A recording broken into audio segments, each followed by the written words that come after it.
ಕಮಲ ನೇತ್ರನೆ ಪುಣ್ಯಗಾತ್ರನೆ ಅಖಿಲ ಭುವನದ ಸೂತ್ರನೇ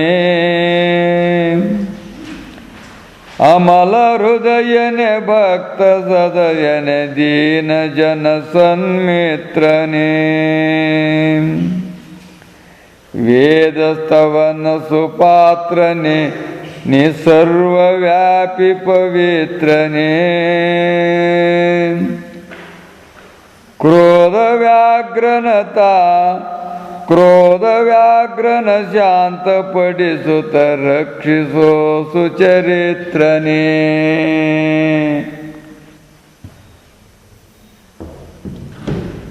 ಶ್ರೀ ಗಣೇಶಾಯ ನಮಃ. ಶ್ರೀ ಗುರುಭ್ಯೋ ನಮಃ. ಶ್ರೀ ಸದ್ಗುರು ಸಿದ್ಧಾರೂಢ ಮಹಾಪ್ರಭುಗಳವರ ದಿವ್ಯ ಚರಿತ್ರೆಯಲ್ಲಿ ಇಂದು 14ನೆಯ ಅಧ್ಯಾಯವು ಪ್ರಾಪ್ತವಾಗಿರುವಂತಹದ್ದು. ಗತ ಅಧ್ಯಾಯದಲ್ಲಿ ಅತ್ಯಂತ ಉತ್ತಮಾಧಿಕಾರಿಯಾಗಿರುವಂಥ ಕಬೀರದಾಸರಿಗೆ ತತ್ವೋಪದೇಶವನ್ನು ಮಾಡಿ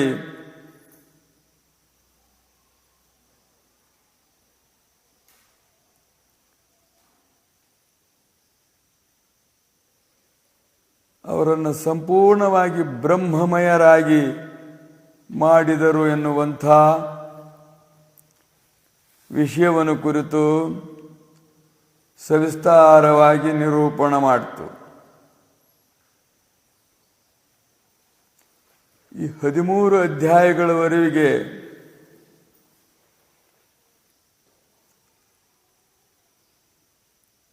ಸದ್ಗುರುವಿನ ಉಪದೇಶಾಮೃತವಾಗಿರುವಂತಹದ್ದನ್ನು ಪಾನ ಮಾಡಿದ ಬಳಿಕ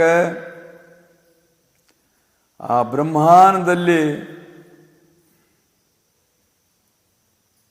ಅನುಭವಾಮೃತವಾಗಿರುವಂತಹದ್ದನ್ನು ಅನುಭವಿಸಿ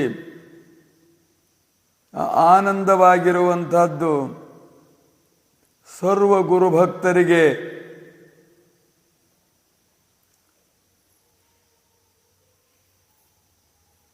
ತನ್ನಂಥ ಸ್ಥಿತಿ, ತನ್ನಂಥ ಆನಂದ, ಆತ್ಮಕಲ್ಯಾಣ, ಮೋಕ್ಷವನ್ನು ಹೊಂದಿದರೋ ಅದೇ ರೀತಿಯಾಗಿ ಎಲ್ಲರೂ ಹೊಂದಲಿ ಅನ್ನುವಂಥ ಉದ್ದೇಶದಿಂದ ಉಪದೇಶ ಮಾಡಲ್ಪಟ್ಟಿರ್ತಕ್ಕಂಥ ಸದ್ಗುರುವಿಗೆ ದಕ್ಷಿಣಾರೂಪದಿಂದ ಅವರ ಚರಿತ್ರೆ, ಅವರ ಮಹಿಮೆ, ಅವರ ಲೀಲೆಯಾಗಿರುವಂತಹದ್ದನ್ನು ಮತ್ತು ಜ್ಞಾನದ ರಹಸ್ಯವಾಗಿರುವಂಥ ವಿಷಯಗಳನ್ನು ಅವೆಲ್ಲವನ್ನು ಅವರು ಉಪದೇಶ ಮಾಡಿದಂತೆ ಮನನ ಮಾಡಿ ನಿಧಿಧ್ಯಾಸನ ಮಾಡಿ ಅದರಿಂದ ಪಕ್ವವಾಗಿರುವಂಥ ಅನುಭವದ ನುಡಿಗಳನ್ನು ಸದ್ಗುರುವಿನ ಚರಿತ್ರೆ ರೂಪದಿಂದ ಸದ್ಗುರುವಿಗೆ ದಕ್ಷಿಣ ರೂಪದಿಂದ ಅರ್ಪಿಸಿದರು.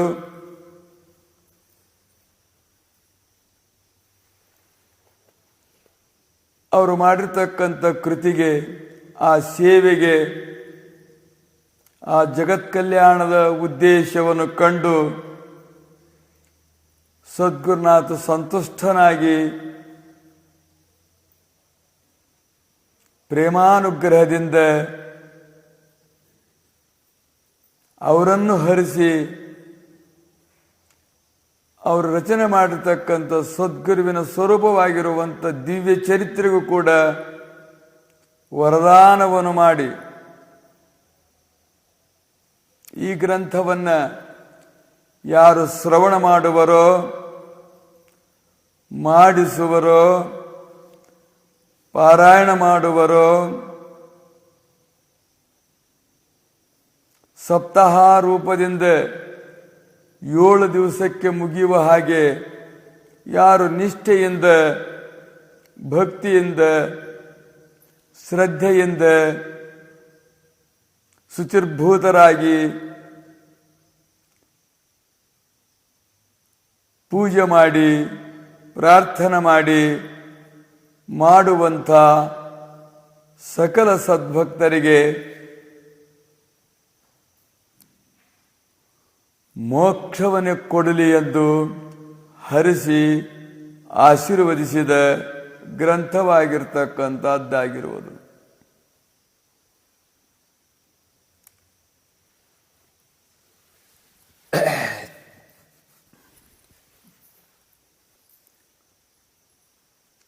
ಆ ಗ್ರಂಥವನ್ನೇ ಅವರು ರಚನೆ ಮಾಡಿರ್ತಕ್ಕಂಥ ಪೂರ್ವ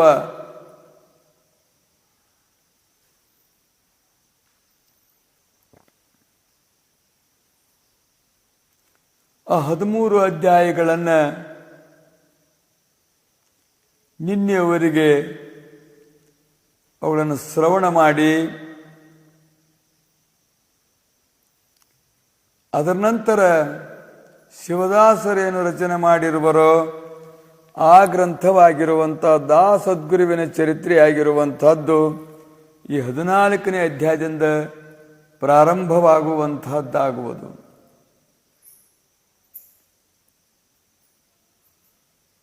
ಕಬೀರದಾಸರು ಕೂಡ ದಶೋಪನಿಷತ್ತಿನ ಸಾರವಾಗಿರುವಂತಹದ್ದನ್ನು ಸದ್ಗುರು ಉಪದೇಶ ಮಾಡಿದ ರೀತಿಯಾಗಿ ಅದು ಬಹಳಷ್ಟು ದೊಡ್ಡ ಗ್ರಂಥವಾಗಿರುವಂತಹದ್ದನ್ನು ರಚಿಸಿರುವರು. 13 ಅಧ್ಯಾಯ ಆದ ನಂತರ ಅವ್ರದ್ದು 14, 15 ಹೀಗೆ ಆ ಗ್ರಂಥವು ರಚನೆಯಾಗಿರುವಂತಹದ್ದಾಗಿರುವುದು. ಅದು ಸರ್ವಸಾಮಾನ್ಯರಿಗೆ ಅದನ್ನು ಅರಗಿಸಿಕೊಳ್ಳಲಿಕ್ಕೆ ಅರಿಯಲಿಕ್ಕೆ ಅದು ಆಗುವುದಿಲ್ಲ. ಅದಕ್ಕೆ ಅಧಿಕಾರಿಗಳೇ ಆಗಬೇಕು. ಅದರಿಂದ ಅಧಿಕಾರವಿರಲಿ ಅಧಿಕಾರವಿರದಿರಲಿ ಎಲ್ಲರೂ ಧನ್ಯರಾಗಬೇಕು ಅನ್ನುವಂಥ ಆ ದಯದಿಂದ ಸದ್ಗುರುಗಳು ಮತ್ತೆ ಈ ಗ್ರಂಥವನ್ನು ಶಿವದಾಸರಿಂದ ಪ್ರಕಟ ಮಾಡಲಿಕ್ಕೆ ಆಜ್ಞೆ ಮಾಡಿದರು. ಅವರ ಆಜ್ಞೆ ಆಗಿರ್ತಕ್ಕಂಥದ್ದನ್ನು ಶಿರಸ್ಸಿನ ಮೇಲೆ ತಾವು ಹೊತ್ತುಕೊಂಡು ಹೃದಯದಲ್ಲಿ ಅವರನ್ನೇ ಸ್ಥಾಪಿಸಿಕೊಂಡು ಮನಸ್ಸಿನಲ್ಲಿ ಅವರನ್ನೇ ಭಾವಿಸಿಕೊಂಡು ನೀನೇ ಪ್ರೇರಣೆ ಮಾಡಬೇಕು. ನೀನು ಪ್ರೇರಣೆ ಮಾಡಿದಂಗೆ ಭಕ್ತ ಜನರು ಏನು ಶ್ರವಣ ಮಾಡುವುದರಿಂದ ಅವರ ಉದ್ಧಾರವಾಗುತ್ತದೆ ಎನ್ನುವಂಥದ್ದನ್ನು ಎಲ್ಲರ ಅಧಿಕಾರ ತಾರತಮ್ಯವನ್ನು ತಿಳಿದು ನೀನೇ ಮನಸ್ಸಿನಲ್ಲಿದ್ದು ಪ್ರಕಟ ಮಾಡಬೇಕು ಎಂದು ಅವರು ಪ್ರಾರ್ಥಿಸಿ ಗ್ರಂಥವನ್ನು ಆರಂಭ ಮಾಡಲ್ಪಟ್ಟಿರುವರು. ಆ ಗ್ರಂಥವಾಗಿರುವಂಥದ್ದೇ ಇದು ಹೆಚ್ಚು ಭಕ್ತಿಪರವಾಗಿರುವಂಥ ಅಧ್ಯಾಯಗಳು.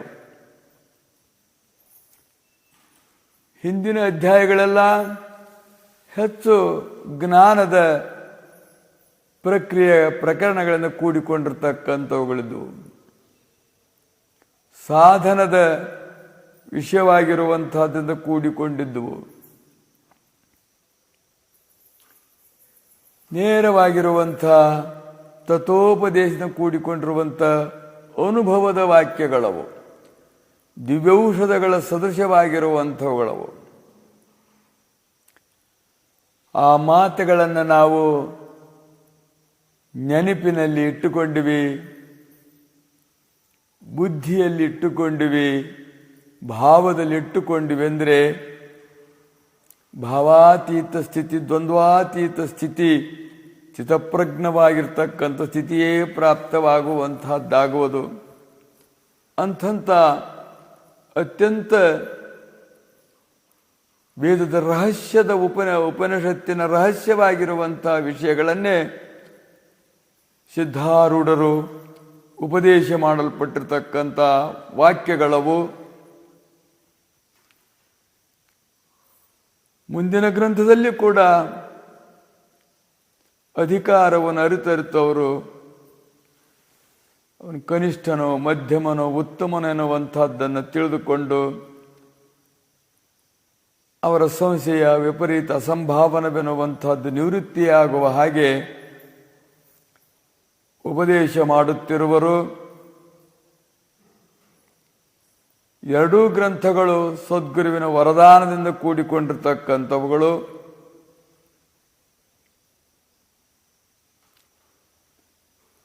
ಮತ್ತು ಸದ್ಗುರುವಿನ ಸ್ವರೂಪವೇ ಆಗಿರುವಂಥವುಗಳು.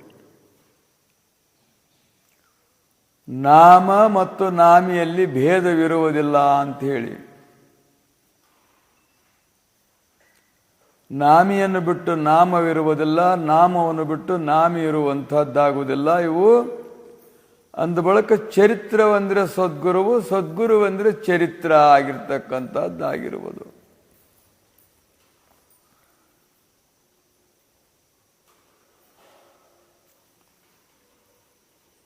ಅಂಥ ದಿವ್ಯ ಚರಿತ್ರೆ ಕಥಾಮೃತವಾಗಿರುವಂತಹದ್ದನ್ನು ಪಾನ ಮಾಡಿದರು ಅಂದರೆ ಸಂಸಾರದ ವ್ಯಥಿಯಲ್ಲ, ಸಂಸಾರದ ಭ್ರಮವೆಲ್ಲ, ವಿಷಯ ಭ್ರಮವೆಲ್ಲ ನಿವೃತ್ತಿಯಾಗುವಂತಹದ್ದಾಗುವುದು. ನಾಮಾಮೃತವಾಗಿರುವಂತಹದ್ದನ್ನು ಪಾನ ಮಾಡಿದರು ಅಂದರೆ, ಉಪದೇಶಾಮೃತವಾಗಿರುವಂತಹದ್ದನ್ನು ಪಾನ ಮಾಡಿದರು ಅಂದರೆ, ಕಥಾಮೃತ ಚರಿತ್ರ ಕಥಾಮೃತವಾಗಿರುವಂತಹದ್ದನ್ನು ಪಾನ ಮಾಡಿದರು ಅಂದರೆ ಅಮರರೇ ಆಗುವಂತಹದ್ದಾಗುವುದು. ಅಂಥ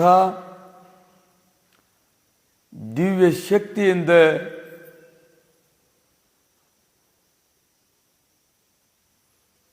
ಈ ಗ್ರಂಥವೆನ್ನುವಂತಹದ್ದು ಇರುವಂತಹದ್ದಾಗಿರುವುದು. ಆ ದಿವ್ಯ ಶಕ್ತಿ ಅನ್ನುವಂಥದ್ದು ನಮ್ಮ ಒಳಗೆ ಅದು ಪ್ರವೇಶವಾಗಿ ಬಿಡ್ತು ಅಂದರೆ ಸ್ವಯಂ ಪ್ರಜ್ಞೆ ಅನ್ನುವಂಥದ್ದು ಬರುವಂತಹದ್ದಾಗುವುದು, ಸ್ವಯಂ ಶಕ್ತಿ ಅನ್ನುವಂಥದ್ದು ಬರುವಂತಹದ್ದಾಗುವುದು. ಅಂಥ ಸ್ವಯಂ ಪ್ರಜ್ಞೆ ಸ್ವಯಂ ಶಕ್ತಿಯನ್ನು ಹೊಂದಿ ಬಹುದುಃಖದಿಂದ ಪಾರಾಗಲಿ ಅನ್ನುವಂಥ ಉದ್ದೇಶದಿಂದ ರಚನೆಯಾಗಿರುವಂಥ ಗ್ರಂಥ. ಅದರಲ್ಲಿ ಇವತ್ತು 14ನೇ ಅಧ್ಯಾಯವಾಗಿರುವಂಥದ್ದು ಪ್ರಾರಂಭವಾಗ್ತಾ ಇರುವುದು. ಹಿಂದಿನ 13 ಅಧ್ಯಾಯಗಳ ಸಂಕ್ಷಿಪ್ತವಾಗಿರುವಂಥ ವಿಷಯವನ್ನು ಸ್ಮರಣಕ್ಕೆ ತಂದು ಸದ್ಯ ಪ್ರಾಪ್ತವಾಗಿರುವಂಥ ಅಧ್ಯಾಯದಲ್ಲಿ ಪ್ರವೃತ್ತಿ. ಸಿದ್ಧಾರೂಢ ಸದ್ಗುರುವೇ, ಎಲ್ಲ ಮುಮುಕ್ಷು ಜನರ ಪುಣ್ಯವು ಮಸಿಯೊಳಗೆ ಹಾಕಿ ನಿನ್ನ ಈ ಪುಣ್ಯ ಶರೀರವು ಎರಿಯಲ್ಪಟ್ಟಿತು. ಸದ್ಗುರುವಿನ ಸಗುಣಾವತಾರವಾಗಿರುವಂಥದ್ದು ಹೇಗೆ ಪ್ರಕಟವಾಗಿರುವುದು ಅಂದರೆ,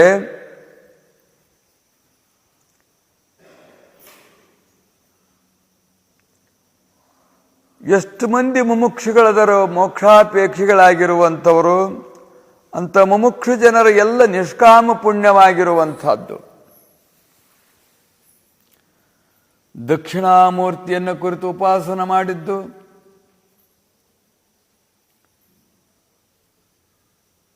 ಹರಿಹರ ಬ್ರಹ್ಮಾದಿಗಳನ್ನು, ಅನೇಕ ದೇವತೆಗಳನ್ನು, ಅನೇಕ ಸತ್ಕರ್ಮಗಳನ್ನು ನಿಷ್ಕಾಮದಿಂದ ಮಾಡಿರ್ತಕ್ಕಂಥ ಪುಣ್ಯವೆನ್ನುವಂಥದ್ದೇನಿರುವುದೋ ಅದು ಒತ್ತಟ್ಟಿಗೆ ಕೂಡಿದಾಗ ಸಾಮೂಹಿಕವಾಗಿರುವಂಥ ಪುಣ್ಯದ ರಾಶಿಯೇ ಸದ್ಗುರುವಿನ ಶರೀರವಾಗಿರ್ತಕ್ಕಂಥದ್ದಾಗಿರುವುದು. ಹೇಗೆ ಅನೇಕ ಸಾಮಾನುಗಳನ್ನೆಲ್ಲ ಕರಗಿಸಿ ರಸ ಮಾಡಿ ಅದನ್ನು ಮುಸಿಯೊಳಗೆ ಹಾಕಿದರು ಅಂದರೆ ಅದು ಹೆಂಗಿರ್ತತಿ ಅಂದರೆ, ಯಾವ ಆಕಾರದ್ದದು ಇರುತ್ತದೆಯೋ ಅದೇ ಆಕಾರವಾಗಿ ತಾನು ಆ ರಸವೇ ಗಟ್ಟಿಯಾಗಿ ಮೂರ್ತಿಯಾಗುವಂತಹದ್ದಾಗುವುದು. ಪಂಚಲೋಹದ ಮೂರ್ತಿಗಳು ಅಥವಾ ಬಂಗಾರದ ಮೂರ್ತಿಗಳು ಅಥವಾ ಬೆಳ್ಳಿಯ ಮೂರ್ತಿಗಳನ್ನು ಮಾಡಬೇಕಾದ್ರೆ ಅದನ್ನು ಮೊದಲು ಅದರದ್ದು ರೆಡಿ ಮಾಡ್ತಾರೆ, ಅದನ್ನು ಕಾಯಿಸಿ ಬಿಡ್ತಾರೆ. ಕಾಯಿಸಿ ಹಾಕಿದಾಗ ಆ ರಸವೆನ್ನುವಂಥದ್ದು ಗಟ್ಟಿಯಾಗಿ ಆಕಾರವಾಗುವಂಥದ್ದಾಗುವುದು. ಅದರಂತೆ ಈ ನಿಷ್ಕಾಮ ಪುಣ್ಯವೆನ್ನುವಂಥದ್ದು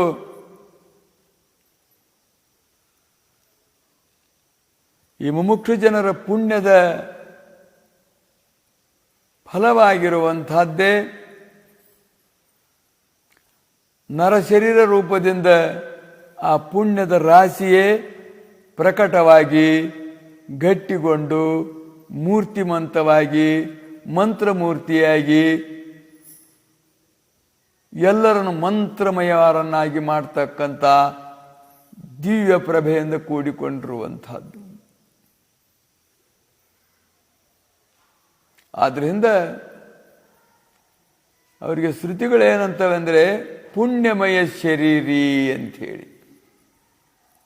ಸದ್ಗುರುವಿಂದು ಪುಣ್ಯಮಯ ಶರೀರ ಅಂಥೇಳಿ. ಎಂಥ ಪುಣ್ಯ ಅಂದರೆ ಮುಮುಕ್ಷುಗಳ ನಿಷ್ಕಾಮ ಪುಣ್ಯವಾಗಿರುವಂಥದ್ದು. ಆ ಪುಣ್ಯವೇ ಅವರನ್ನು ಉದ್ಧಾರ ಮಾಡುವುದಕ್ಕೋಸ್ಕರವಾಗಿ ಆ ನಿರ್ಗುಣ ಬ್ರಹ್ಮವೇ ಸಗುಣಾಕಾರದಿಂದ ಅವರಿಗೆ ಭಿನ್ನವಾಗಿದ್ದು ಅಭಿನ್ನವಾಗಿ ಇದ್ದು ಅವರನ್ನು ಉಪದೇಶ ಮಾಡುವಂಥದ್ದಾಗಿರುವುದು.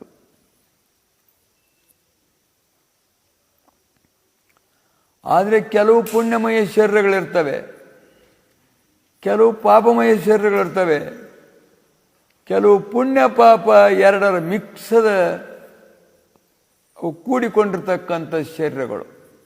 ಅದು ಅವರವರು ಮಾಡಿರ್ತಕ್ಕಂಥ ಪುಣ್ಯದಿಂದ ರಚನೆ ಆಗಿರ್ತಕ್ಕಂಥದ್ದು. ದೇವತಾ ಶರೀರವಾಗಿರುವಂಥದ್ದು ಪುಣ್ಯದ ಶರೀರ ಅಂತೇಳಿ. ಅವರು ಮಾಡಿದ ಸಾಧನೆಯಿಂದ ಅವರು ಗಳಿಸಿಕೊಂಡಿರುವ ಪುಣ್ಯದಿಂದ ಅವರಿಗೆ ಅದು ಸಿಕ್ಕಿರುತ್ತದೆ. ಸಿಕ್ಕರೂ ಕೂಡ ಅದು ಮತ್ತೆ ಕರಗುವಂತಹದ್ದಾಗುವುದು. ಮಣ್ಣಿನ ಗಣಪ ನೀರೊಳಗೆ ಹಾಕಿದ ಕೂಡಲೇ ಕರಗಿ ಬಿಡ್ತತಿ. ಹಂಗೆ ಅವ್ರದ್ದು ಆಕಾರವಾಗಿರ್ತತಿ, ಅದು ಮತ್ತೆ ಕರಗಿ ಬಿಡತಕ್ಕಂಥದ್ದಾಗುವುದು. ದೇವತೆಗಳ ಶರೀರವೆನ್ನುವಂಥದ್ದು ನಾಶವಾಗ್ತತಿ ಅಂತೇಳಿ, ಕ್ಷಯವಾಗ್ತತಿ, ಪತನವಾಗ್ತತಿ. ಈ ಎಲ್ಲ ದೋಷಗಳಿಂದ ಕೂಡಿಕೊಂಡಿರ್ತಕ್ಕಂಥದ್ದು ಅವರ ಶರೀರ ಅಂತ. ಇನ್ನು ಕ್ರಿಮಿಕೀಟ ಮೊದಲಾದಂಥವುಗಳ ಶರೀರ ಬಹಳಷ್ಟು ಪಾಪದಿಂದ ಕೂಡಿಕೊಂಡಿರ್ತಕ್ಕಂಥವುಗಳು ಅಂತ. ಗಿಡ ಮರಗಳು ಅಂಥೇಳಿ ಪಾಪಾನುಗುಣದಿಂದ ಗಿಡಮರ ರೂಪಾಗಿ ಪತಂಗಾದಿ ಆಪಕ್ಷಿ ಕುಲವಾಗಿ ಅಂಥೇಳಿ ಹೆಂಗೆ ರಚನೆ ಆಗ್ತತಿ ಅನ್ನತಕ್ಕಂಥದ್ದನ್ನು ಕೈವಲ್ಯ ಪದ್ಧತಿಯೊಳಗೆ ಶ್ರೀಮ ನಿಜಗುಣ ದೇವರು ಹಿಂಗೆ ಪಾಪದ ಅಧಿಕವಾದಾಗ ಇಂತಿಂಥ ಶರೀರಗಳು ಬರ್ತವೆ ಅಂತೇಳಿ. ಬಹಳಷ್ಟು ಪಾಪ ಅಧಿಕವಾದಾಗ ಸ್ಮಶಾನದಲ್ಲಿರ್ತಕ್ಕಂಥ ಗಿಡಗಳಾಗ್ತವೆ ಅಂಥೇಳಿ ಪುರಾಣಗಳು ಹೇಳ್ತವೆ. ಅವೇನು ಅಂದರೆ ಆ ಹೆಣಪಣ ತಿಂದು ಕುಕ್ಕೆಂದು ತಗೊಂಬಂದು ಅದ್ರ ಮೇಲೆ ಕೂತ್ಕೊಂಡು ತಿನ್ನೋ ಅಂಥ ಒಂದು ಹೀನ ಸ್ಥಿತಿಯ ಗಿಡಗಳಾಗಿರ್ತವೆ ಅಂಥೇಳಿ.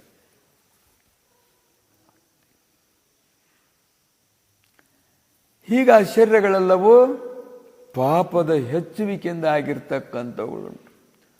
ಇನ್ನು ಮನುಷ್ಯನ ಶರೀರವೆನ್ನುವಂಥದ್ದು ಪಾಪ ಪುಣ್ಯ ಇವು ಸ್ವಲ್ಪ ಹೆಚ್ಚು ಕಡಿಮೆ ಸಮವಾದಾಗ ಮನುಷ್ಯ ಶರೀರ ಬರ್ತತಿ ಅಂಥೇಳಿ.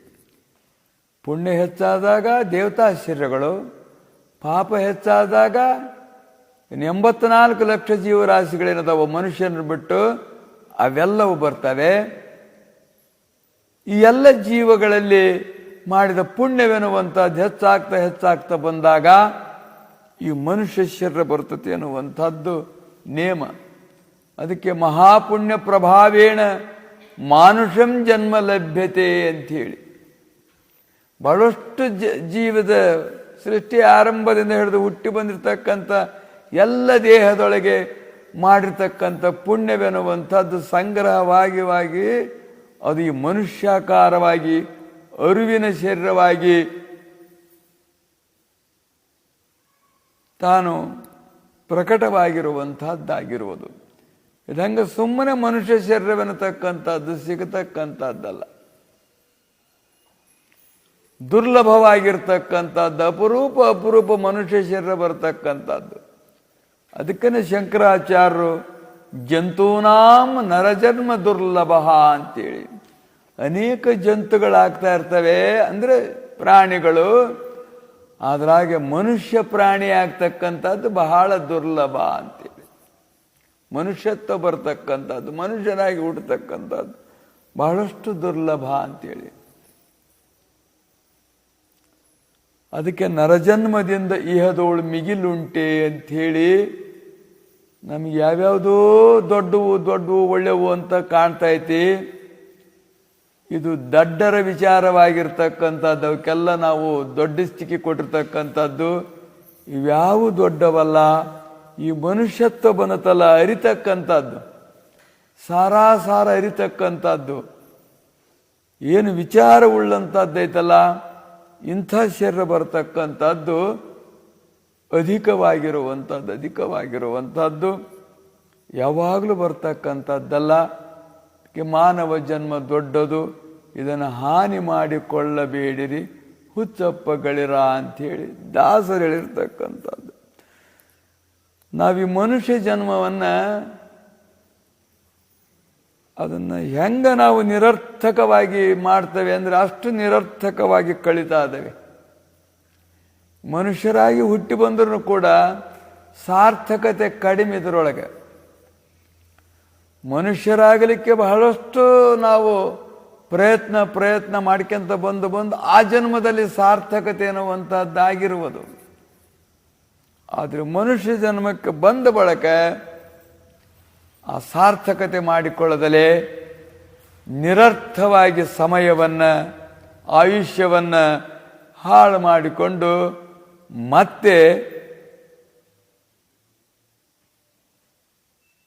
ಆ ಪಾಪದ ಗರ್ಭಕ್ಕೆ ಯೋನಿಗಳಿಗೆ ನಾವು ಹೋಗ್ತಕ್ಕಂಥದ್ದಾಗಿರುವುದು. ಆದ್ದರಿಂದ ನಮ್ಮಂತೆ ಹುಟ್ಟಲಿಲ್ಲ ಅವನು, ನಮ್ಮಂತೆ ಇರಲಿಲ್ಲ ಅವನು, ನಮ್ಮಂತೆ ಹೋಗಲಿಲ್ಲ ಅವನು ಅಂಥೇಳಿ. ನಾವಂದರೆ ಕರ್ಮದಿಂದ ಹುಟ್ಟಿದೇವಿ, ಕರ್ಮವನ್ನೇ ಮಾಡ್ತೇವೆ, ಮತ್ತೆ ಕರ್ಮಕ್ಕನೇ ಹೋಗ್ತೇವೆ.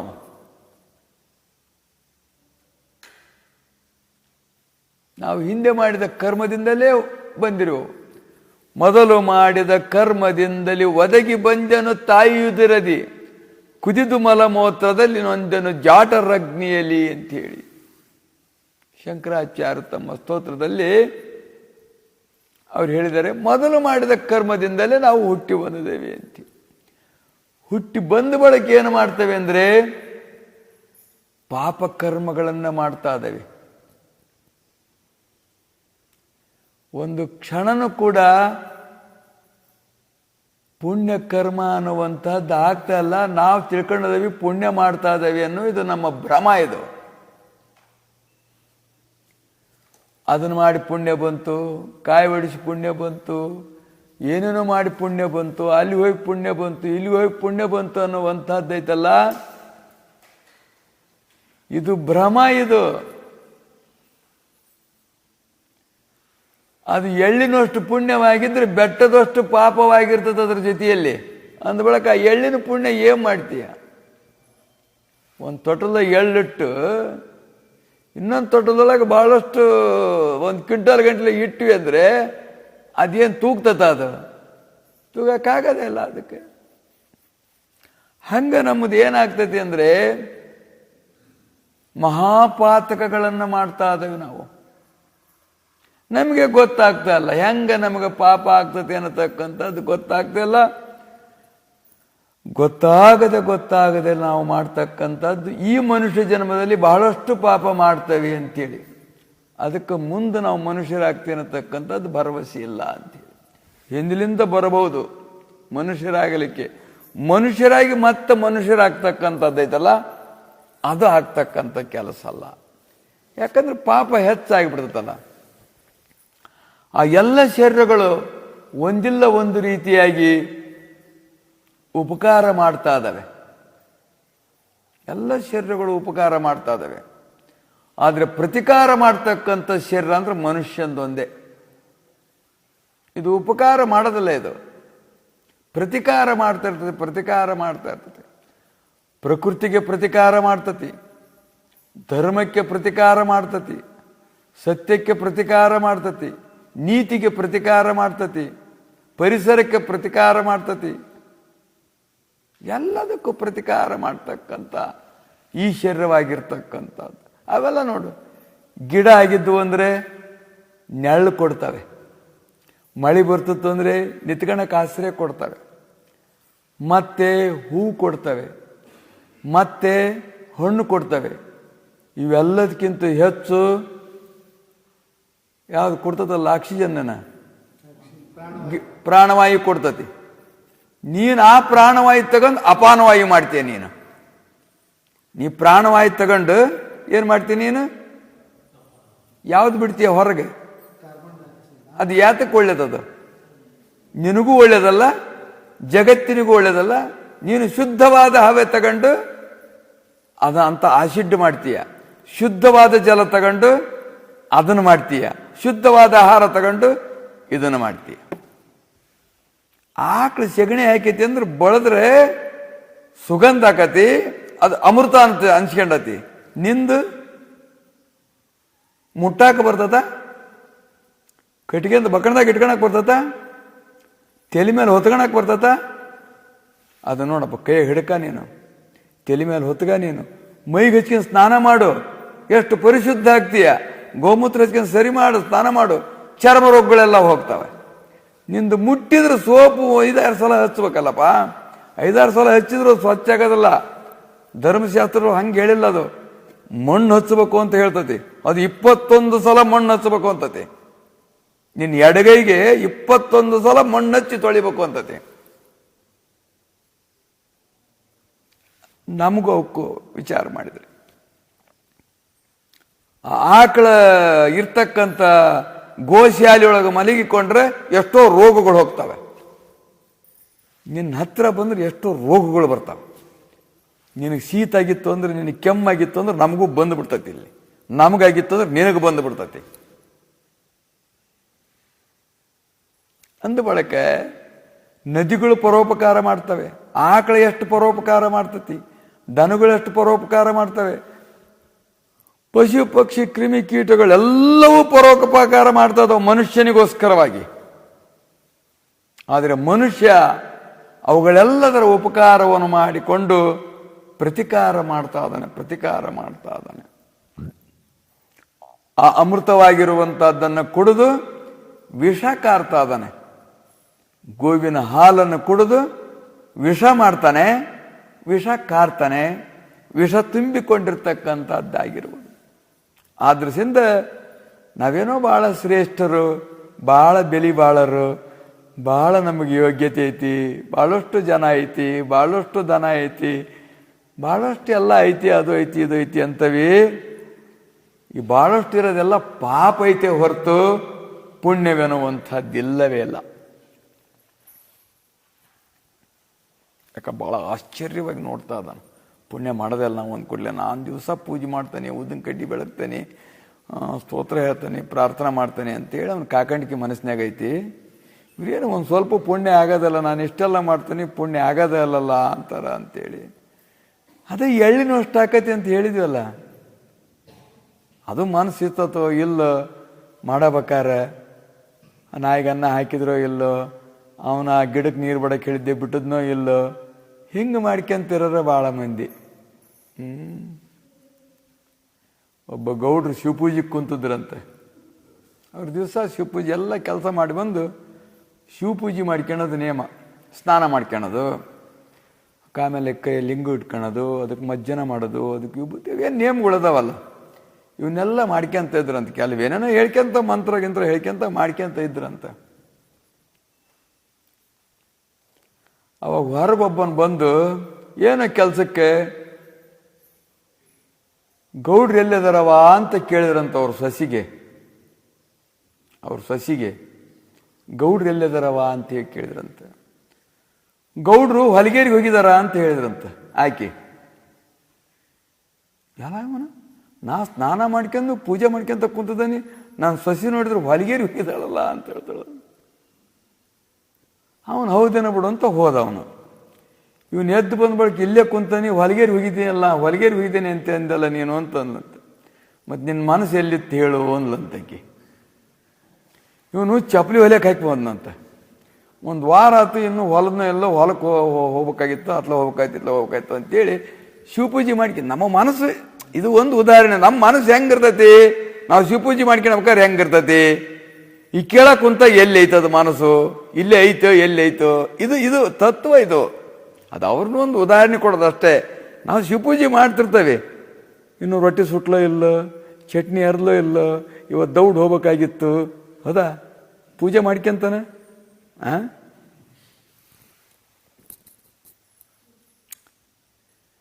ಅಂದರೆ ಏನು ನಾವು ಮಾಡ್ತೇವೆ, ಮನಸ್ಸು ಇರ್ತದ ಅದ್ರಾಗ ಮಾಡೋದ್ರಾಗ ಅಂತೇಳಿ ಅಂದರೆ ಇಲ್ಲ.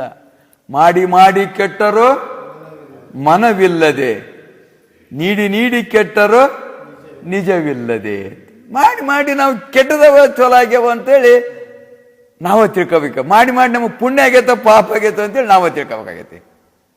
ಆದ್ರಿಂದ ಪ್ರತಿಕಾರ ಮಾಡ್ತಕ್ಕಂಥದ್ದು ಈ ಶರೀರವಾಗಿರುವಂಥದ್ದು, ಮನುಷ್ಯ ಶರೀರವಾಗಿರ್ತಕ್ಕಂಥದ್ದು, ಅದರ ಬೆಲೆ ನಮಗೆ ಗೊತ್ತಿಲ್ಲ. ಇದರ ಬೆಲೆ ಗೊತ್ತಿಲ್ಲ ನಮಗೆ. ಈ ಮನುಷ್ಯತ್ವದ ಬೆಲೆ ಅನ್ನುವಂಥದ್ದು ನಮಗೆ ಗೊತ್ತಿಲ್ಲ. ಇನ್ನೆಲ್ಲದರ ಬೆಲೆ ಗೊತ್ತೈತಿ ನಮಗೆ. ಬಂಗಾರದ ಗೊತ್ತೈತಿ, ಬೆಳ್ಳಿದು ಗೊತ್ತೈತಿ, ಕಬ್ಬಿಣದ ಗೊತ್ತೈತಿ, ಹೊರಗಿಂದ ಎಲ್ಲ ಗೊತ್ತೈತಿ. ಆದರೆ ಮನುಷ್ಯ ಶರೀರವೆನ್ನುವಂಥದ್ದು ಹೆಂಗೆ ಬಂತು, ಇದರ ಬೆಲೆ ಏನು, ಇದರ ಮಹತ್ವ ಏನು, ಇದು ಪಡಿಬೇಕಾಗಿರ್ತಕ್ಕಂಥದ್ದೇನು, ಇದು ನಮಗೆ ಗೊತ್ತಿಲ್ಲ. ನಮ್ಮ ಬೆಲೆ ನಮಗೆ ಗೊತ್ತಿಲ್ಲದಂಗೆ ಆಗಿರ್ತಕ್ಕಂಥದ್ದಾಗಿರೋದು. ಮತ್ತೊಂದರ ಬೆಲೆಯನ್ನು ನಾವು ಕಟ್ತೇವೆ ಹೊರತು ನಮ್ಮ ಬೆಲೆ ನಮಗೆ ಗೊತ್ತೇ ಇಲ್ಲ. ಅದನ್ನು ಗೊತ್ತು ಮಾಡಿಸುವುದೇ ಸದ್ಗುರುವಿನ ಉದ್ದೇಶವಾಗಿರ್ತಕ್ಕಂಥದ್ದು.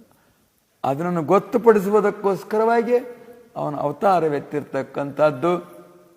ಆದ್ದರಿಂದ ಮಹಾಪುಣ್ಯ ಪ್ರಭಾವೇಣ ಮಾನುಷಂ ಜನ್ಮ ಲಭ್ಯತೆ ಎಸ್ಟ್ ಪ್ರಾಪ್ಯಂ. ಇದು ಪ್ರಾಪ್ಯವಾದಾಗ ನೀನು ಏನು ಮಾಡಬೇಕು ಅಂದರೆ ತೊಳುವುದೇ ಮಾಡ್ಪುದು ಭವಹರಣ ಅಂತ ಹೇಳಿದರು. ಈ ಮನುಷ್ಯತ್ವ ಬಂದಾಗ ಏನು ಮಾಡ್ಕೋಬೇಕು ಅಂದರೆ ಭವಹರಣ ಮಾಡ್ಕೋಬೇಕು. ನಮ್ಮ ಜನನ ಮರಣ ದುಃಖವಾಗಿರ್ತಕ್ಕಂಥದ್ದನ್ನು ಹರಣ ಮಾಡ್ಕೋಬೇಕು ಅನ್ನತಕ್ಕಂಥದ್ದು ಇದು ಅತ್ಯಂತ ಶೀಘ್ರ. ಇದಕ್ಕೆ ನಾಳೆ ಅನ್ನಂಗಿಲ್ಲ, ಇದಕ್ಕೆ ಇನ್ನೊಂದು ತಾಸು ಅನ್ನಂಗಿಲ್ಲ, ಇನ್ನೊಂದು ಗಳಿಗೆ ಅನ್ನಂಗಿಲ್ಲ. ಈ ಕ್ಷಣದಲ್ಲಿ, ಈ ಸಮಯದಲ್ಲಿ, ಈ ಚೀಟಿಗೆ ಹೊಡೆದ್ರಲ್ಲೇ ಆಗಬೇಕು ಅನ್ನುವಂಥ ಆತುರತೆ ಅನ್ನುವಂಥದ್ದು ನಮಗಿರಬೇಕು. ಹಂಗಿದ್ದಾಗ ಮಾತ್ರ ಈ ಮನುಷ್ಯತ್ವಕ್ಕೆ ಬೆಲೆ ಬರ್ತಕ್ಕಂಥದ್ದಾಗುವುದು. ಮುಮುಕ್ಷುವಾಗಿದ್ದರೆ ಮಾತ್ರ ಬೆಲೆ ಬರ್ತದೆ ಹೊರತು ಸುಮ್ಮನೆ ಹೆಂಗಿತ್ತು ಅಂದರೆ ಅವ್ರು ಏನಂದಾರಂದರೆ ದ್ವಿಪಾದ ಪಶು ಅಂಥೇಳಿ. ಇದಕ್ಕೆ ಅವು 4 ಕಾಲಿನವದವೆ, ಇದು 2 ಕಾಲಿನ ಪಶು ಆಗಿರ್ತಕ್ಕಂಥದ್ದು. ಅವು ಪಶು ಆಗಿದ್ರೂ ಕೂಡ ಪಶುಪತಿಯ ಹತ್ತಿರ ಹೋಗಲಿಕ್ಕೆ ಸಮೀಪ ಆಗ್ತಾ ಇದ್ದಾವೆ. ಇವನು ಮತ್ತಷ್ಟು ಕೆಳಗೆ ಹೋಗ್ತಕ್ಕಂಥ ಸಾಧನಗಳೇ, ಸಂಸ್ಕಾರಗಳೇ, ವಿಚಾರಗಳು ಮಾಡ್ತಕ್ಕಂಥದ್ದೆಲ್ಲ ಅಂದ್ರೆ ಹೀನವಾಗಿರುವಂಥ ಸಂಸ್ಕಾರದ ಕಡೆಗೇನೆ ಹೋಗ್ತಾ ಇರ್ತಕ್ಕಂಥದ್ದಾಗಿರ್ಬೋದು. ಆದ್ರಿಂದ ನಾವು ಪುಣ್ಯ ಮಾಡ್ತೇವೆ ಅನ್ನತಕ್ಕಂಥದ್ದೈತಲ್ಲ, ಇದು ಬರೇ ಭ್ರಮ. ನಮಗೆ ಅದರಿಂದ ಬಂತು ಪುಣ್ಯ, ಇದರಿಂದ ಬಂತು ಅನ್ನತಕ್ಕಂಥದ್ದು ನಿಜವಾದ ಭ್ರಮ. ಆ ಪುಣ್ಯವೆನ್ನುವಂಥದ್ದು ನುಂಗುವಂಥದ್ದು ಭಾಳ ದೊಡ್ಡದು ನಮ್ಮಲ್ಲಿ ಐತಿ. ಆ ಸಣ್ಣ ಸಣ್ಣ ಪುಣ್ಯನ ನುಂಗುವಂಥದ್ದು. ಹೆಣ ತಿನ್ನನಿಗೆ ಹಾಪುಳಿ ಇಡೇನು ಅಂತ ಒಂದು ಗಾದೆ ಐತಿ. ಹೆಣಕ್ಕೆ ಹೆಣನ ತಿಂತಿರ್ತಾನಂತ, ಅವನಿಗೆಲ್ಲರೂ ಹಾಪುಳಿ ಇಡಾಕತ್ತ ಅಂತ ಒಂದು ಗಾದೆ. ಹಂಗೆ ಈ ಹೆಣದಾಗಿದ್ದು ಈ ಹೆಣ ತಿನ್ನೋದೈತಲ್ಲ, ಇದಕ್ಕೆ ಪುಣ್ಯ ಎಲ್ಲರೂ ನಾವು ಮಾಡೋ ಪುಣ್ಯ ಎಲ್ಲರೂ ಈಡಾಕತ್ತೇನೋ ಅಂದ್ರೆ ಇಲ್ಲ. ಅದು ಕೆಲವರು ಪುಣ್ಯ ಹೆಂಗೆ ಮಾಡ್ತಾರಂದೆ, ದೇವ್ರಿಗೆ ನೈವೇದ್ಯ ಇಡಕ್ಕೆ ಉತ್ತತ್ತಿ ಹಣ್ಣು ತಗೊಂಡಿರ್ತಾರೆ, ಬಾಳೆಹಣ್ಣು ತಗೊಳೋದಿಲ್ಲ. ಅವನ್ನ ಬಾಳೆಹಣ್ಣು ತಿಂತಂದ್ರೆ ನಾಳೆ ಕೊಳಿತೈತದು. ಉತ್ತತ್ತಿ ಹಣ್ಣು ಹಿಂಗೆ ಎಡಿ ಹಿಡಿಬೋದು, ಮತ್ತೆ ತೆಗೆದಿಟ್ಕೋಬೋದು ಅಥವಾ ಕಟ್ಟಿಡ್ಬೋದು, ಹೌದಾ. ಆಮೇಲೆ ಉದ್ದಿನ ಕಡ್ಡಿ ಹಚ್ಚೋದು, ಬೆಳಗೋದು, ಮತ್ತೆ ಆರಿಸ್ಬಿಡೋದು. ದೀಪ ಹಚ್ಚೋದು, ಮಂಗಳಾರತಿ ಆದ ಕೂಡಲೇ ಮತ್ತೆ ದೀಪ ಆರಿಸ್ಬಿಡೋದು. ಇಷ್ಟು ಲೋಭ ಗುಣದಿಂದ ಕೂಡಿಕೊಂಡು ನಾವು ಮಾಡ್ತಕ್ಕಂಥ ಈ ಪೂಜಾ ಫಲ ಎಷ್ಟು ಮಟ್ಟಿಗೆ ಸಿಗ್ತಿರ್ಬೇಕು ನಮಗೆ, ಎಷ್ಟು ಮಟ್ಟಿಗೆ ಸಿಗ್ತಿರ್ಬೇಕು. ಆದ್ರಿಂದ ನಮಗೆ ಪಾಪ ಹೆಂಗಾಕತಿ ಅನ್ನೋದೇ ಗೊತ್ತಿಲ್ಲ. ನಾವು ಒಂದು ಪಾಪ ಮಾಡಿಲ್ರಿ ಅಂತ, ಏನು ಪಾಪ ಮಾಡಿಲ್ರಿ ನಾನು ಹುಟ್ಟಿದಾಳಿಂದನೂ, ಯಾಕೆ ದೇವ್ರು ನನಗೆ ಎಷ್ಟು ಕಷ್ಟ ಕೊಟ್ಟದ್ದಾನೋ ಅಂತಿರ್ತೇವೆ. ಅವನ ಮೇಲೆ ಆರೋಪ ಮಾಡ್ತೇವೆ. ಯಾಕೆ ಕಷ್ಟ ಕೊಟ್ಟಪ್ಪ? ಒಂದೊಂದು ಅಪರಾಧ ಮಾಡಿಲ್ಲ, ಒಂದೊಂದು ಮೋಸ ಮಾಡಿಲ್ಲ, ಒಂದೊಂದು ವಂಚನೆ ಮಾಡಿಲ್ಲ, ಒಂದೊಂದು ದ್ರೋಹ ಮಾಡಿಲ್ಲ, ಯಾರಿಗಂಟು ಅಪಹರಿಸಿಲ್ಲ. ಹಿಂಗೆಲ್ಲ ಅಂತವೆ. ಇವಷ್ಟು ಮಾಡಿದ್ದೇವೆ ನಾವು. ಯಾರ್ದಪ್ಪ ಗಂಟಿದು ಶರೀರ ಅಪಹರಿಸಿದೇವಲ್ಲ, ನಂದು ಅಂತವಿಲ್ಲ ಇದಕ್ಕೆ. ಇದಕ್ಕೆ ನಂದು ಅಂತವಿಲ್ಲ. ಇದು ಅಪಹರಿಸ್ದಂಗಾಗ್ಲಿಲ್ವ ಇದು? ಮತ್ತೆ ಏನು ದ್ರೋಹ ಮಾಡಿಲ್ಲಪ್ಪ ಅಂತವಿ. ಪಂಚಭೂತಗಳನ್ನೆಲ್ಲ ಹಾಳು ಮಾಡ್ತವಿಲ್ಲ, ದ್ರೋಹ ಮಾಡ್ತವಿಲ್ಲ. ನೀರಿಗೆ ದ್ರೋಹ ಮಾಡ್ತವಿ, ಗಾಳಿಗೆ ದ್ರೋಹ ಮಾಡ್ತವಿ, ಅನ್ನಕ್ಕೆ ದ್ರೋಹ ಮಾಡ್ತವಿ. ದ್ರೋಹ ಮಾಡಿಲ್ಲಪ್ಪ ನಾವೇನು ಅಂತವಿ. ವಿಚಾರ ಇಲ್ಲ ಅಷ್ಟ ನಮ್ಮ ಹತ್ರ. ವಿಚಾರ ಇಲ್ಲದ್ರಿಂದ ನಾವ್ಯಾವ್ಯಾವುದೋ ಭ್ರಮವಾಗಿರುವಂಥ ತಿಳ್ಕೊಂಡದವಷ್ಟೇ. ಮೋಸ ಮಾಡ್ತವೆ. ಇಷ್ಟೆಲ್ಲ ಕೊಟ್ಟದನಲ್ಲ ಈಶ, ಇವ್ಯಾರು ಕೊಟ್ಟಿದ್ದಾರೆ? ಭೂಮಿ, ಜಲ, ವಾಯು ಎಲ್ಲ ಈಶ್ವರನ ಕೊಟ್ಟದಾನೆ. ಇವನು ಬಳಸ್ಕೊಂಡು ನಾವು ಕೃತಜ್ಞರಾಗಿದ್ದೇವೋ, ಋಣಿಗಳಾಗಿದ್ದೇವೋ, ಏನಾಗಿದ್ದೇವೆ ನಾವು? ಮೋಸ ಮಾಡಿದಂಗೆ ಅಲ್ಲವೇ? ಅವುಗಳನ್ನೆಲ್ಲ ಬಳಸ್ಕೊಂಡು ನಾವು ಪ್ರತಿಯಾಗಿ ನಾವು ಅದಕ್ಕೆ ಏನು ಮಾಡ್ತೇವೆ? ನಾವು ಮೋಸನ ಮಾಡ್ತಾ ಇರ್ತಕ್ಕಂಥದ್ದು. ಇವೆಲ್ಲವೂ ನಮ್ಮಿಂದ ಆಗ್ತಾ ಐತಿ. ಆದರೂ ಅದರ ವಿಚಾರವೆನ್ನತಕ್ಕಂಥದ್ದು ನಮ್ಮಲ್ಲಿ ಇಲ್ಲ. ಇಷ್ಟೇ ಅಲ್ಲ, ಇದಕ್ಕಿಂತ ಮಹಾಪಾಪವಾಗಿರುವಂಥದ್ದು ಒಂದು ಕ್ಷಣಕ್ಕೂ ಮಾಡ್ತಾ ಇರ್ತೇವೆ. ಅದು ನಮಗೆ ಗೊತ್ತೇನೇ ಇಲ್ಲ.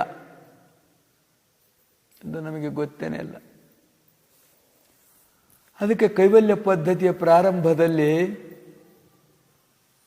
ಆ ಸ್ಥಳಗಳಲ್ಲಿ ನಿಂದಿಸಿ ನುಡಿಯದಿರಾರನು ಅಂತ ಹೇಳಿದರು. ಯಾಕೆ ಹೇಳಿದ್ರು ನಿಂದಿಸಿ ಮಾಡಬೇಡ ಅಂತ ಹೇಳಿ ಅಂದರೆ, ಅವರು ತಮ್ಮ ನೀತಿಯೊಳಗೆ ಹೇಳ್ತಾರೆ, ದುರಿತದೋಳು ಅಧಿಕವಾವುದು ಅಂಥೇಳಿ ಪ್ರಶ್ನೆ ಮಾಡಿದ್ದಾರೆ. ಕೆಟ್ಟ ಕರ್ಮಗಳದಾವ.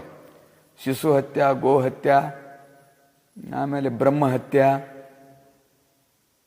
ಶಿಶುಹತ್ಯ, ಗೋಹತ್ಯ, ಬ್ರಹ್ಮಹತ್ಯ, ಸ್ತ್ರೀ ಹತ್ಯ, ಆತ್ಮಹತ್ಯೆ ಅನ್ನುವಂಥ ಪಂಚಮಹಾಪಾತಕಗಳು ಅಂಥೇಳಿ ಇವನು ಮಾಡಿದವರಿಗೆ ಕಲ್ಪದವರಿಗೂ ಅವರಿಗೆ ನರಕ ಅನ್ನುವಂಥದ್ದು ತಪ್ಪುವುದಿಲ್ಲ ಅಂಥೇಳಿ ಧರ್ಮಶಾಸ್ತ್ರ ಹೇಳ್ತವೆ. ಈ ಪಾತಕಗಳು ಪಂಚಮಹಾಪಾತಕಗಳು ಅಂತೇಳಿ ಕನ್ನೋದು. ಇದಕ್ಕಿಂತ ಹೆಚ್ಚಿನ ಪಾತಕ ಒಂದೈತಿ. ಇದಕ್ಕಿಂತ ಹೆಚ್ಚಿನ ಪಾಪ ಇವು ಮಾಡ್ಬೇಕಾದ್ರೆ ಬಾಳತ್ತಬೇಕು. ಒಂದು ಶಿಶು ಹತ್ಯೆ ಮಾಡೋಕ್ಕೂ ಬಾಳತ್ತಬೇಕು, ಒಂದು ಬ್ರಹ್ಮ ಹತ್ಯೆ ಮಾಡೋಕ್ಕೂ ಬಾಳತ್ತಬೇಕು, ಸ್ತ್ರೀ ಹತ್ಯೆ ಮಾಡೋಕ್ಕೂ ಬಾಳತ್ತಬೇಕು. ಭಾಳ ದಿವಸ ಸಾಧಿಸ್ಬೇಕಲ್ಲ ಅವರು ಅದನ್ನು ಕೊಲ್ಲಕ್ಕೆ ಏನೇನೋ ಪ್ರಯತ್ನಗಳು, ಏನೇನೋ ಸಾಧಿಸ್ಬೇಕು, ಏನೇನೋ ಭಾಳ ಇವೆಲ್ಲ ಭಾಳಷ್ಟು ಸಮಯ ತಗಂತವೆ. ಚೀಟಿಗೆ ಹೊಡೆಯೋದ್ರೊಳಗೆ ಬರ್ತಕ್ಕಂಥದ್ದೊಂದು ಪಾಪ, ಬೇರೆ ಒಂದು ಚೀಟಿಗೆ ಹೊಡೆಯೋದ್ರೊಳಗನೆ ಬರ್ತಕ್ಕಂಥದ್ದು. ದೇಹಾತ್ಮ ಬುದ್ಧಿಜಂ ಪಾಪಂ ನತದ್ ಗೋವದ ಕೋಟಿ ಬಿಹಿ ಅಂತ ಹೇಳಿ ಹೇಳ್ತಾರೆ ಶ್ರುತಿಗಳು. ಒಮ್ಮೆ ದೇಹ ನಾನು ಅಂತ ಅಂದಾಗ ಒಂದು ಕೋಟಿ ಗೋವುಗಳನ್ನು ಕೊಂದ ಪಾಪ ಎಷ್ಟಿರ್ತದೋ ಅಷ್ಟು ಬಂದು ಬಿಡ್ತದಂತ. ಒಮ್ಮೆ ಅಂದರೆ ಬೆಳಗಿನಿಂದ ಹಿಡಿದದು ನಿದ್ದೆತ್ತ ಮಟನು ಬರೀ ನಾನು ನಾನು ನಾನು ನಾನು ನಾನು. ಮತ್ತು ಈ ಪಾಪಿ ರಾಶಿ ಎಷ್ಟಾತು? ಪಾಪದ ರಾಶಿ ಎಷ್ಟಾತಿದು? ನತದ್ಗೋವದ ಕೋಟಿ ಬಿಹಿ ಅಂತಾರೆ.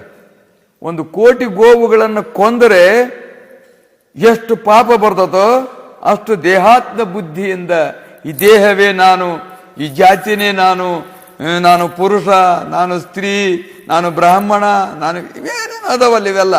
ಈ ಒಮ್ಮೆ ಹಿಂಗಂದ್ರೆ ಸಾಕು ಬರ್ತಂತ ಅದರಾಗ ಮುಳುಗಿ ಬಿಟ್ಟದವಲ್ಲ ನಾವು, ಅದರಾಗ ಅದಾವ ನಾವು ಅಂದ ಬಳಕ ಅದಕ್ಕೆ ದುರಿತ ಕರ್ಮ ಅದಾತು. ದುರಿತ ಕರ್ಮದೊಳಗೆ ಅಧಿಕವಾವುದು ಅಂತ ಹೇಳಿದ್ರು ಅವರು. ದುರಿತ ಕರ್ಮದೊಳಗೆ ಬಹಳಷ್ಟು ಕೆಟ್ಟ ಕರ್ಮ ಯಾವುದು ಅಂತೇಳಿ ಇದು ಒಂದಾತು. ಕೋಟಿ ಗೋವುಗಳನ್ನು ವಧ ಮಾಡ್ತಕ್ಕಂಥದ್ದೊಂದಾತು. ದುರಿತ ಕರ್ಮದಲ್ಲಿ ಯಾವುದು ದೊಡ್ಡದು ಅಂತ ಹೇಳಿದ್ರು ಅವರು. ಏನೂ ಮಾಡ್ದಲೇ ಬರ್ತದಲ್ಲ ಅದು ಭಾರಿ ದೊಡ್ಡದು ಅಂಥೇಳಿ ಪರನಿಂದೆ ಅಂತ ಹೇಳಿದ್ರು ಅವರು. ಪರನಿಂದೆ ದುರಿತ ಕರ್ಮದಲ್ಲಿ, ಕೆಟ್ಟ ಕರ್ಮದಲ್ಲಿ ಬಹಳಷ್ಟು ಹಿರಿದಾದದ್ದು ಯಾವುದು ಅಂದರೆ ಮತ್ತೊಬ್ಬರನ್ನ ನಿಂದಿಸುವಂಥದ್ದೈತಲ್ಲ. ನಮ್ದು ಮುಂಜಾಲಿಂದನೂ ಹಂಗನೇ ಇರ್ತೈತಿ. ಮುಂಜಾಲಿಂದ ಅವನು ಹಂಗೆ, ಇವನು ಹಿಂಗೆ, ಆಕೆ ಹಿಂಗೆ, ಈಕೆ ಹಿಂಗೆ, ಆ ಮನೆಗೆ ಹಿಂಗೆ, ಈ ಮನೆಗೆ ಹಿಂಗೆ, ಆ ಮಠದಾಗ ಹಿಂಗೆ, ಈ ಮಠದಾಗ ಹಿಂಗೆ, ಆ ಪಕ್ಷ ಹಿಂಗೆ, ಈ ಪಕ್ಷ ಹಿಂಗೆ, ಬೆಂಗಳೂರಾಗ ಹಿಂಗೆ, ಡೆಲ್ಲಿಯಾಗ ಹಿಂಗೆ. ಇದ್ರಾಗ ಎದ್ದು ಕೂಡಲೇ ಅವನು ನೋಡೋದ ಮೊದಲು ಅದನ್ನು ನೋಡ್ಬೇಕು, ಅದನ್ನೇ ಕೇಳ್ಬೇಕು. ಹೌದಾ? ಎದ್ದು ಕೂಡಲೇ ಬಂದ್ಬೋಗು ಎಬ್ಸಿದ್ರೆ ಪೇಪರ್ ಬಂತೆ ನೋಡು ಅಂತಿರ್ತಾರೆ ಅಲ್ಲೇ ಮಕ್ಕಂದು. ಪೇಪರ್ ಬಂತೆ ನೋಡು, ಚಹಾ ತಗೊಂಬಂದ್ಯ ಅಲ್ಲೇ ಹಾಳು ಹಾಸಿಗೆಗನ, ಅದಕ್ಕೆ ಎಂಥದ ಕಾಪಿ ಅಂತಾರೆ ಅದಕ್ಕೆ. ಹಾಸಿಗೆ ಕುಡಿಯೋದಕ್ಕೊಂದು ಹೆಸರು ಬೇರೆ ಅದು. ಒಂದೊಂದಕ್ಕೊಂದೊಂದು ನಮೂನೆ ಹೆಸರು, ಒಂದೊಂದು ಜಗದ ಕುಡಿಯೋಕೆ ಒಂದೊಂದು ಹೆಸರು ಇರ್ತಾವೆ. ಇದು ಹಾಸಿಗೆ ಕುಡಿಯೋದು ಎಂಥದ ಕಾಪಿ ಅಂತಾರೆ ಅದಕ್ಕೆ. ಬೆಡ್ ಕಾಪಿನ ಅದಾದ ಬಳಕ ನಾನು ಕುಡ್ದ ಬಳಕನೇ ಹೇಳೋದು. ಎದ್ದ ಬಳಕ ಪೇಪರ್ ಓದ್ಕೊಂತ ಒಂದು ಸಿಗರೇಟ್ ಹಚ್ಕೊಂಡು ಅದೆಲ್ಲ ಗಾಡಿ ರೆಡಿ ಮಾಡಿಕೊಂಡು ಆಮೇಲೆ ಮುಂದೆ ಚಾಲು ಆಗೋದು ಅದು. ರೇಡಿಯೋ ಕೇಳಿ ಅಲ್ಲಿ ನ್ಯೂಸ್ ಏನಾಯ್ತು, ಇಲ್ಲಿ ನ್ಯೂಸ್ ಏನಾಯ್ತು, ಆ ದೇಶದ್ದೇನಾಯ್ತು, ಈ ದೇಶದ್ದೇನಾಯ್ತು, ಅವನೇನಾದ ಇವನೇನಾದ. ಇದ್ರಾಗ ಎದ್ದು ಮಕ್ಕಳ ಬೇಕಾದ್ರೂ ಕೂಡ ಅದ ಇದು ನೋಡಿ ಮತ್ತೆ ಯಾವ್ಯಾವ ಅದಾವ ಅವನ್ನೆಲ್ಲ ನೋಡಿ ಮಕ್ಕಳದ ಅದೇ ಆಕಾರ, ಅದೇ ವಿಕಾರ, ಅದೇ ಬರೀ ಪರನಿಂದೆ. ಪರನಿಂದೆ ನೀನು ಮಾಡೋದೆಷ್ಟು? ಒಂದು 5 ನಿಮಿಷ ಮಾಡ್ತೀವೋ 2 ನಿಮಿಷ ಮಾಡ್ತೀವೋ ಪೂಜೆನ ಗೊತ್ತಿಲ್ಲ. ಅದು ಎಷ್ಟು ಮನಮುಟ್ಟಿ ಮಾಡ್ತೀವೋ ಗೊತ್ತಿಲ್ಲ. ಅವ್ರವ್ರ ಮನಕ್ಕೆ ಅದು ಗೊತ್ತು. ಪುಣ್ಯ ಅಂದ್ರೆ ಅದೇ ಇಷ್ಟಲ್ಲ, ಮತ್ತಿನ್ನೇನು. ಒಂದು ದೇವ್ರಿಗೆ ಕೈ ಮುಗಿಯೋದು, ಅಥವಾ ಅದು ಗುಡಿಗೆ ಹೋಗಿ ಬರೋದು, ಒಂದು ಕರ್ಪೂರ ಹಚ್ಚೋದು, ಒಂದು ಬಾಳೆಹಣ್ಣೆ ನೈವೇದ್ಯ ಹಿಡಿಯೋದು, ಈಟ ಅಲ್ಲ, ಇಷ್ಟ ಅಲ್ಲ, ಮತ್ತಿನ್ನೇನು. ನಮ್ಮನೆ ದೇಶಕ್ಕೆ ಬದಲಿ ಇರ್ತವೆ. ನಮ್ದ್ರಾಗ ಹಿಂಗೈತೆ ಒಟ್ಟು. ಸ್ನಾನ ಮಾಡ್ಕೊಂಡು ಹೋಗಿ ಕೈ ಮುಗಿದು ಬರೋದು, ದೇವ್ರ ಕೈ ಮುಗಿದು ಬಂದ್ಬಿಟ್ರೆ ಮುಗೀತು ಅಂಥೇಳಿ. ಆದರೆ ಈ ಪುಣ್ಯ ಎಷ್ಟು, ನಾವು ಗಳಿಸುವ ಪಾಪ ಎಷ್ಟು, ಇದನ್ನು ನಾವು ಜಮಾ ಖರ್ಚು ಮಾಡ್ತಾ ಇರ್ಬೇಕು. ಜಮಾ ಖರ್ಚು ಅದನ್ನು ಮಾಡ್ತಿರ್ತಾರೆ, ಲೆಕ್ಕ ಬರೆಯೋರು. ಇವತ್ತು ಯಾತ್ಯಾತ್ರಿಂದ ಎಷ್ಟು ಜಮಾ ಆಯ್ತು, ಯಾವ್ಯಾವ್ದಕ್ಕೆ ಎಷ್ಟು ಖರ್ಚು ಮಾಡಿ ಅದನ್ನು ಮಾಡಿ ಮುಂದೆ 10 ಪೈಸೆ ಹೆಚ್ಚು ಕಡಿಮೆ ಆದ್ರೆ ಅವ್ರು ನಿಧಿ ಮಾಡೋದೇ ಅಲ್ಲ. ಅವರು ಅದನ್ನು ಸರಿ ಮಾಡೋ ಮಟ್ಟ ಮಾಡಲಿಲ್ದ್ರೆ ಕೇಳೋರು. ಅದು ಜಮಾನು ಕರೆಕ್ಟ್ ಇರ್ಬೇಕು, ಖರ್ಚು ಕರೆಕ್ಟ್ ಇರ್ಬೇಕು ಅವರಿಗೆ. ಹಂಗೆ ಸರಿಯಾದಾಗನೇ ಅವ್ರು ಮಕ್ಕಳದು, ಇದ್ರ ಮಕ್ಕಳದೇ ಇಲ್ಲ ಅವರು. ನಾವು ಒಮ್ಮೆರೆ ಮಾಡಿದ್ದೇವ, ಪುಣ್ಯ ಎಷ್ಟಾಗೈತಿ, ಪಾಪ ಎಷ್ಟಾಗೈತಿ ಅಂತೇಳಿ. ಅವು ಕಣ್ಣಿಗೆ ಕಾಣೋದಿಲ್ಲಲ್ಲ ನಮಗೆ. ಅವೆರಡೂ ಕಣ್ಣಿಗೆ ಕಾಣೋದಿಲ್ಲ, ಅನುಭವಿಸ್ಬೇಕಾದ್ರೆ ಗೊತ್ತಾಗ್ತಕ್ಕಂಥದ್ದು. ಆದ್ರದಿಂದ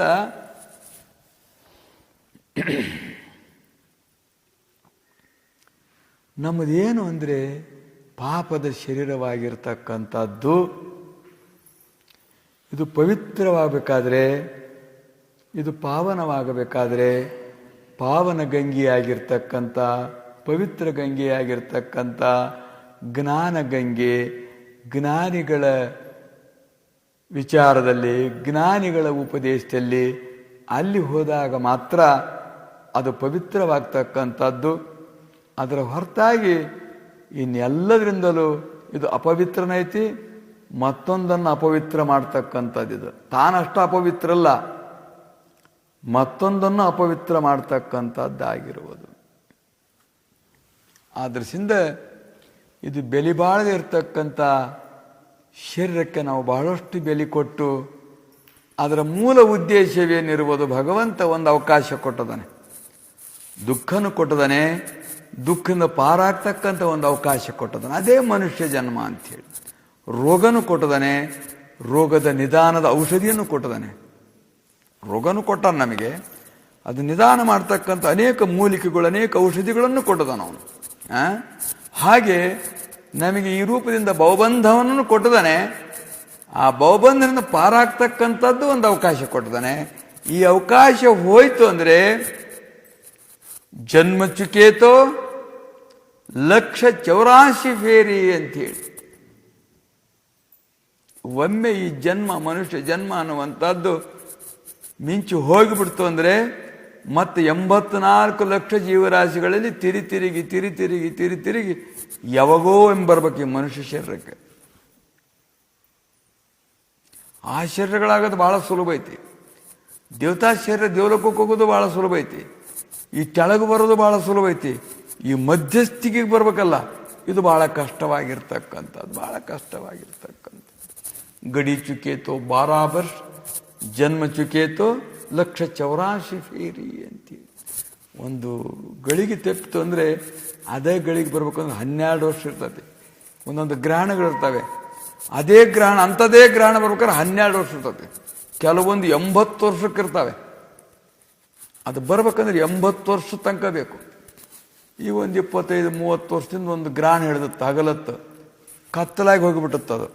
ಅದು 80 ವರ್ಷಕ್ಕೊಮ್ಮೆ ಬರೋದು. ಆ ಗ್ರಹಣ 80 ವರ್ಷಕ್ಕೊಮ್ಮೆ ಬರೋದು.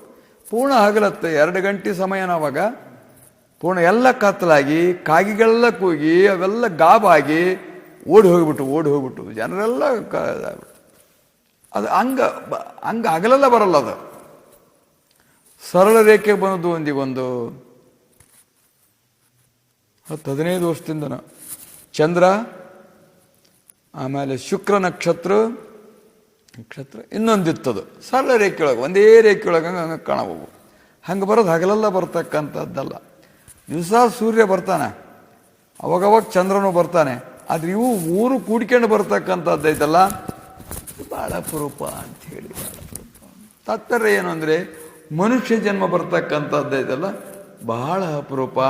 ಹಾನಿ ಮಾಡಲು ಬೇಡ ಹುಚ್ಚಪ್ಪ ಗಳಿರ ಅಂತ ಹೇಳಿದರು. ಹೋಗುತ್ತಿಹುದು ಕಾಯ ವ್ಯರ್ಥ, ಇದರಲ್ಲಾಗವ ತಿಳಿದವ ಯೋಗಿ ಸಮ. ಹೋಗ್ತತಿ ಇದು ಕಾಯ, ಏನಿರೋದಿಲ್ಲ, ಇದು ಯಾರ್ದು ಇರಲ್ಲ, ಹೋಗ್ತತಿ. ಇದರದ್ದು ತನ ಏನೈತಿ, ಇದು ಯಾತ್ರಿಂದ ಆಗೈತಿ, ಏನಿದು ಅನ್ನತಕ್ಕಂಥದ್ದನ್ನು ತಿಳಿದ್ರೆ ಅವನು ಯೋಗಿ ಸಮರ್ಥನ ಆಗ್ತಾನೆ ಅನ್ನತಕ್ಕಂಥದ್ದು. ಆದ್ರಿಂದ ಸದ್ಗುರುವಿನ ಶರೀರವೆನ್ನತಕ್ಕಂಥದ್ದು ವರಪುಣ್ಯ ಪುಣ್ಯಮಯ ಶರೀರವಾಗಿರ್ತಕ್ಕಂಥದ್ದು. ಅದು ಮುಮುಕ್ಷುಗಳ ಪುಣ್ಯದಿಂದ ಆಗಿರ್ತಕ್ಕಂಥದ್ದು. ನಮ್ಮವೆಲ್ಲವೂ ನಮ್ಮ ಕರ್ಮಗಳಿಂದ ನಮ್ಮ ಪಾಪಗಳಿಂದ ಬಂದಿರತಕ್ಕಂಥದ್ದು. ಅದ್ರಾಗ ತಾರತಮ್ಯ ಅನ್ನತಕ್ಕಂಥದ್ದು ಹೆಚ್ಚು ಕಡಿಮೆ ಇರ್ತದೆ. ಆ ರೀತಿಯಾಗಿರುವಂಥ ಭೋಗದ ಮೇಲೆ ಇಂಥದೇ ಪಾಪ ಅಂಥೇಳಿ ನಾವು ಕಂಡು ಹಿಡಿತಕ್ಕಂಥದ್ದು. ಇಂಥದ್ದೇ ಪಾಪ ಅಂಥೇಳಿ ಅವಕ್ಕೆ ಅನಂತ ಕಾರಣಗಳಿರ್ತವೆ. ಅವೇನೇನು ಕಾರಣ ಇರ್ತವೆ ಹೇಳಲಿಕ್ಕೆ ಬರೋದಿಲ್ಲ. ಆ ಕಾರಣಗಳಿಂದ ಆ ಕರ್ಮವನ್ನುವಂಥದ್ದು ಆ ರೀತಿಯಾಗಿ ನಮಗೆ ದುಃಖ ಕೊಟ್ಟು ಪ್ರತಿ ಕ್ಷಣಕ್ಕೂ ಕಣ್ಣೀರು ಹಾಕ್ಸಿ ನಮ್ಮನ್ನು ಭಾಳಷ್ಟು ಬೆಂಕಿಯೊಳಗೆ ಹಾಕಿ ತಾನು ಅದನ್ನು ಹದ ಮಾಡಿದಂಗೆ ಮಾಡ್ತೈತಿ ಕರ್ಮವಾಗಿರ್ತಕ್ಕಂಥದ್ದು. ಆದ್ರದಿಂದ ಸದ್ಗುರುವಿನ ಶರೀರಕ್ಕೂ ನಮ್ಮ ಶರೀರಕ್ಕೂ ಬಹಳಷ್ಟು ವ್ಯತ್ಯಾಸವಾಗಿರ್ತಕ್ಕಂಥದ್ದು. ಅದಕ್ಕೆ ನಗುರೋರಧಿಕಂ ಅಂತೇಳಿ ಶಿವನು ತಾನು ಕೈ ಎತ್ತಿ ಹೇಳಿರ್ತಕ್ಕಂಥ ಅದಕ್ಕಿಂತಲೂ ಹೆಚ್ಚಿನ ಶರೀರಗಳು, ವಸ್ತುಗಳು, ತತ್ವಗಳು, ಮಂತ್ರಗಳು ಯಾವ ಇಲ್ಲವೇ ಇಲ್ಲ ಅನ್ನುವಂಥದ್ದನ್ನು. ಹಾಗೆ ಆ ಶರೀರವೆನ್ನುವಂಥದ್ದು ಅದು ತಾನು ಈ ಪ್ರಕಾರವಾಗಿ ಭಕ್ತರ ಉದ್ಧಾರ ಮಾಡುವುದಕ್ಕೋಸ್ಕರವಾಗಿ, ಆ ಉದ್ಧಾರಕ್ಕೆ ಲೀಲೆಗಳನ್ನು ತೋರಿಸುವುದಕ್ಕೋಸ್ಕರವಾಗಿ ಯಾವ ನಿರಾಭಾರಿ ಶರೀರವಾಗಿರ್ತಕ್ಕಂಥದ್ದು ಪ್ರಾಪ್ತವಾಗಿರ್ತಕ್ಕಂಥದ್ದಾಗಿರ್ಬೋದು. ಜಗತ್ರಯದಲ್ಲಿ ನಿನ್ನ ಸಮಾನರು ಯಾರ್ಯಾರು ಇಲ್ಲವೇ ಇಲ್ಲ. ಗುರು ಸರಿ ಯಾರ್ಯಾರಿಲ್ಲ, ಗುರುಪಾದವೇ ಮೂಜಗವೆಲ್ಲ, ತಂಗಿ ನಂಬುವ ಇದು ಸುಳ್ಳಲ್ಲ, ಗುರುದ್ರೋಹಿಗಳಿಗೆ ಗತಿ ಇಲ್ಲ. ಮತ್ತೆ ನಾವು ದ್ರೋಹ ಮಾಡ್ದಂಗೆ ಆಗ್ತದಲ್ಲ.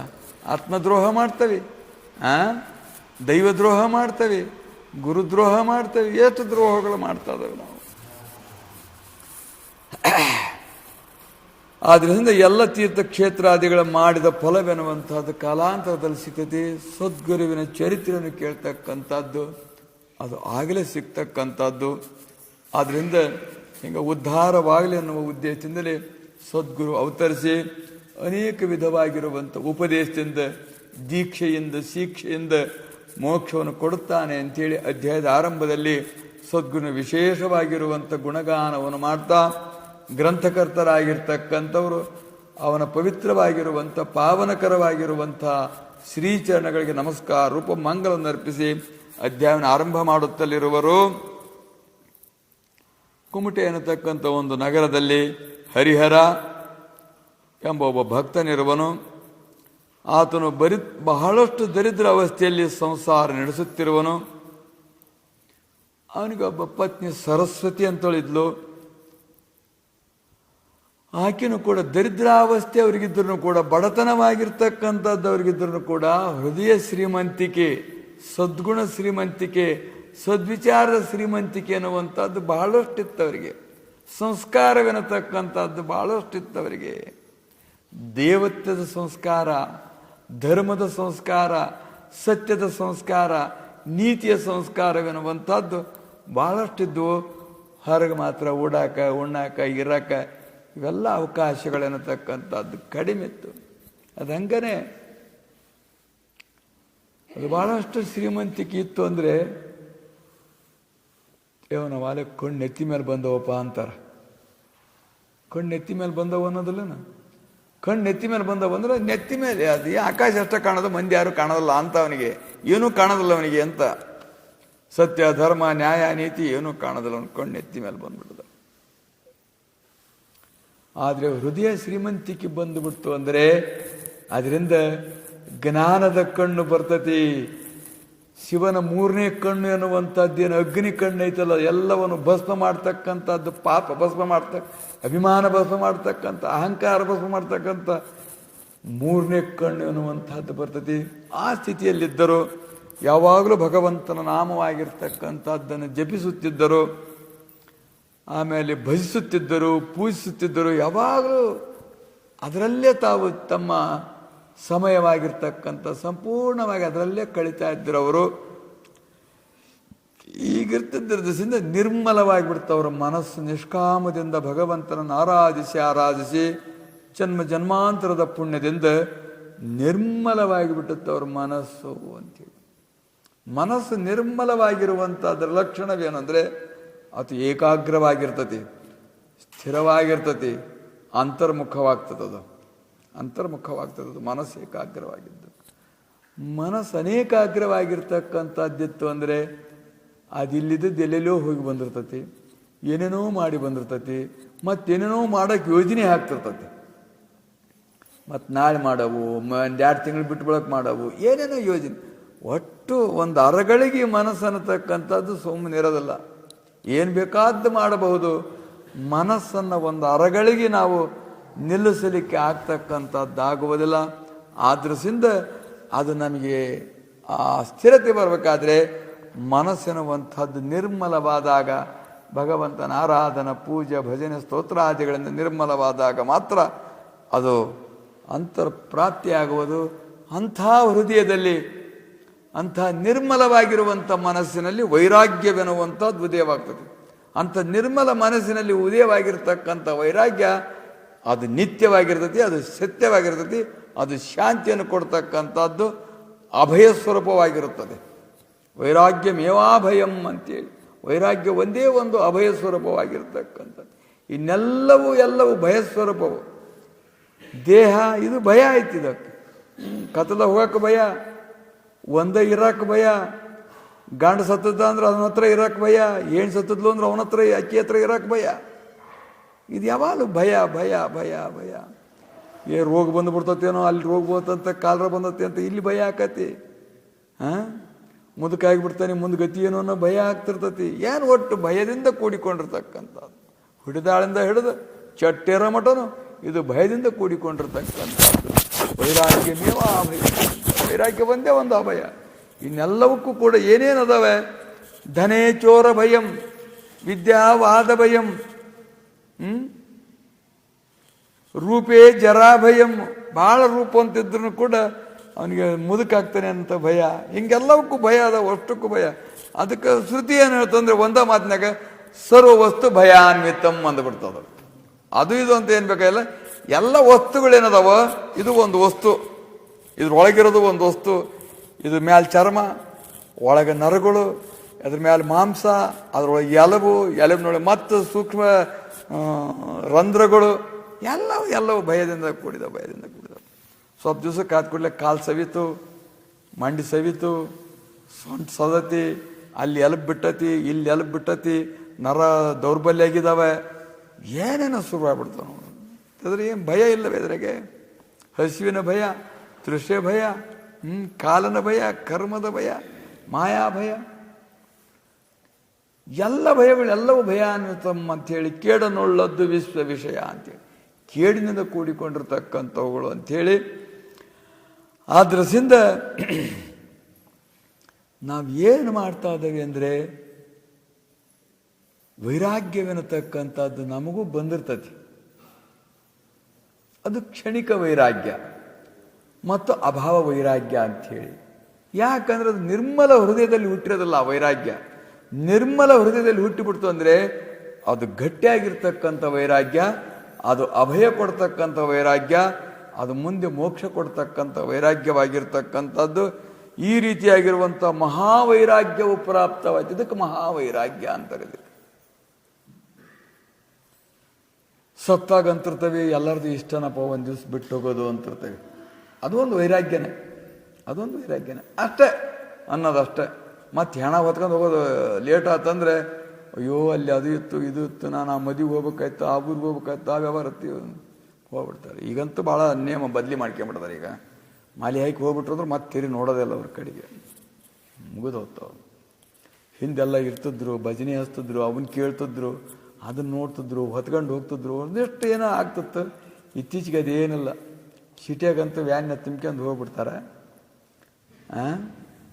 ಇನ್ನೂ ಹಂಗೂ ಹಳ್ಳಿಗಳಾಗ ಮಾತ್ರ ಒಟ್ಟು ಹಂಗೂ ನಡೀತಿರ್ತೈತಿ ಹೊತ್ಕೊಂಡು ಹೋಗೋದು. ಅಯ್ಯೋ ಎಲ್ಲ ಅದು ಇಷ್ಟನಪ್ಪ ಅನ್ಕಂತ ಒಂದು ಸ್ವಲ್ಪ ಥರದ ಸ್ಮರಣ ಮಾಡ್ತವೆ. ಅಲ್ಲಿ ಬಂದು ಮಾಲೆ ಹಾಕೋ ಮಟ್ಟ ಮಾತ್ರ ಇರ್ತದೆ. ಅದು ಎಲ್ಲರದು ಹಿಂಗಾರಿ ಒಂದು ದಿವಸ ಬಿಟ್ಟು ಹೋಗೋದ ಒಟ್ಟನು ಅಂತ ಹೋಗ್ತಿದ್ದಂಗೆ ಮಸ್ತ್ ಶುರುವಾಗ್ಬಿಡ್ತದೆ. ಇದು ಏನಂದ್ರೆ ಕ್ಷಣಿಕ ವೈರಾಗ್ಯ ಅಂತೇಳಿ, ಅಭಾವ ವೈರಾಗ್ಯ, ಇಲ್ಲದಕ್ಕೆ ವೈರಾಗ್ಯ, ಇವೆಲ್ಲ ಪ್ರಯೋಜನ ಆಗ್ತಕ್ಕಂಥದ್ದಲ್ಲ. ಅದು ವೈರಾಗ್ಯವೆನ್ನತಕ್ಕಂಥದ್ದು ಸ್ಥಿರವಾಗಿತ್ತಂದರೆ ಅವರಿಗೆ ವಿವೇಕ ಚೆನ್ನಾಗಿರ್ತತಿ. ವಿವೇಕ ಚೆನ್ನಾಗಿತ್ತಂದರೆ ಸಮಾಜ ಸಂಪತ್ತಿರ್ತದೆ. ಇವೆಲ್ಲ ಇದ್ದು ಅಂದರೆ ಗುರುವನ್ನು ಶೋಧಿಸಬೇಕು, ಗುರುವನ್ನು ಸೇವಿಸಬೇಕು, ಗುರುವನ್ನು ಕೂಡಬೇಕು ಎನ್ನುವಂಥ ಸದ್ಬುದ್ಧಿ ಅನ್ನುವಂಥದ್ದು ಬರುವಂಥದ್ದಾಗುವುದು. ಹೀಗೆ ಅವರಿಗೆ ಈ ಭವದುಃಖನ ತಳಮಳಗೊಂಡು ಬಹಳಷ್ಟು ಪ್ರಾರ್ಥಿಸ್ತಾ ಇದ್ರು, ಇದರಿಂದ ಪಾರು ಮಾಡ್ತಕ್ಕಂಥ ಭವರೋಗ ವೈದ್ಯನ ಎಲ್ಲಿದ್ದಾನೆ ಅಂತೇಳಿ. ಹೀಗಿದ್ದಾಗ ಅವರ ಒಂದು ಪರಿಪಕ್ವತೆಯಿಂದ, ಅವರ ಭಕ್ತಿ, ಶಿವನಲ್ಲಿರ್ತಕ್ಕಂಥ ಭಕ್ತಿಯಿಂದ ಅವರಿಗೆ ಹುಬ್ಬಳ್ಳಿಯ ಒಬ್ಬ ಸದ್ಭಕ್ತನಾಗಿರ್ತಕ್ಕಂಥವನು ಆಕಸ್ಮಿಕವಾಗಿ, ಅದೆಲ್ಲ ಪ್ರೇರಣೆ, ಅದು ಪ್ರೇರಣೆ, ಅದು ಎಲ್ಲ ಒಂದೊಂದಕ್ಕೊಂದು ಪ್ರೇರಣೆ ಇರ್ತವೆ.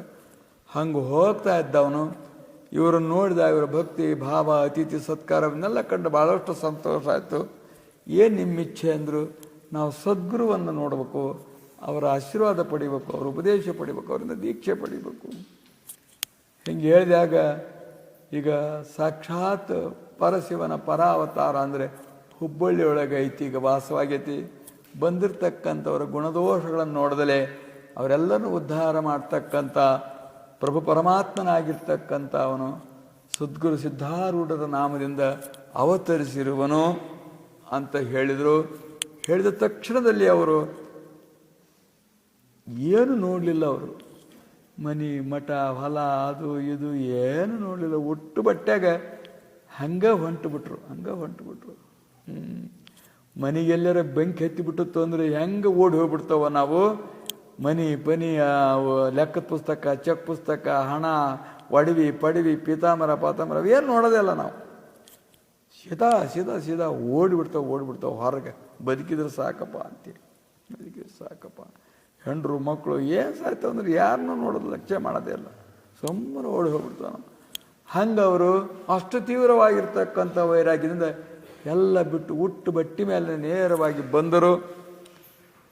ಬಂದ ಕೂಡಲೇ ಬಹಳಷ್ಟು ಅವರಿಗೆ ಸಂತೋಷವಾಯಿತು. ಗುರುವಿನ ದರ್ಶನವಾದ ಕೂಡಲೇ ಬಹಳಷ್ಟು ಪ್ರಾರ್ಥನೆ ಮಾಡಿದರು,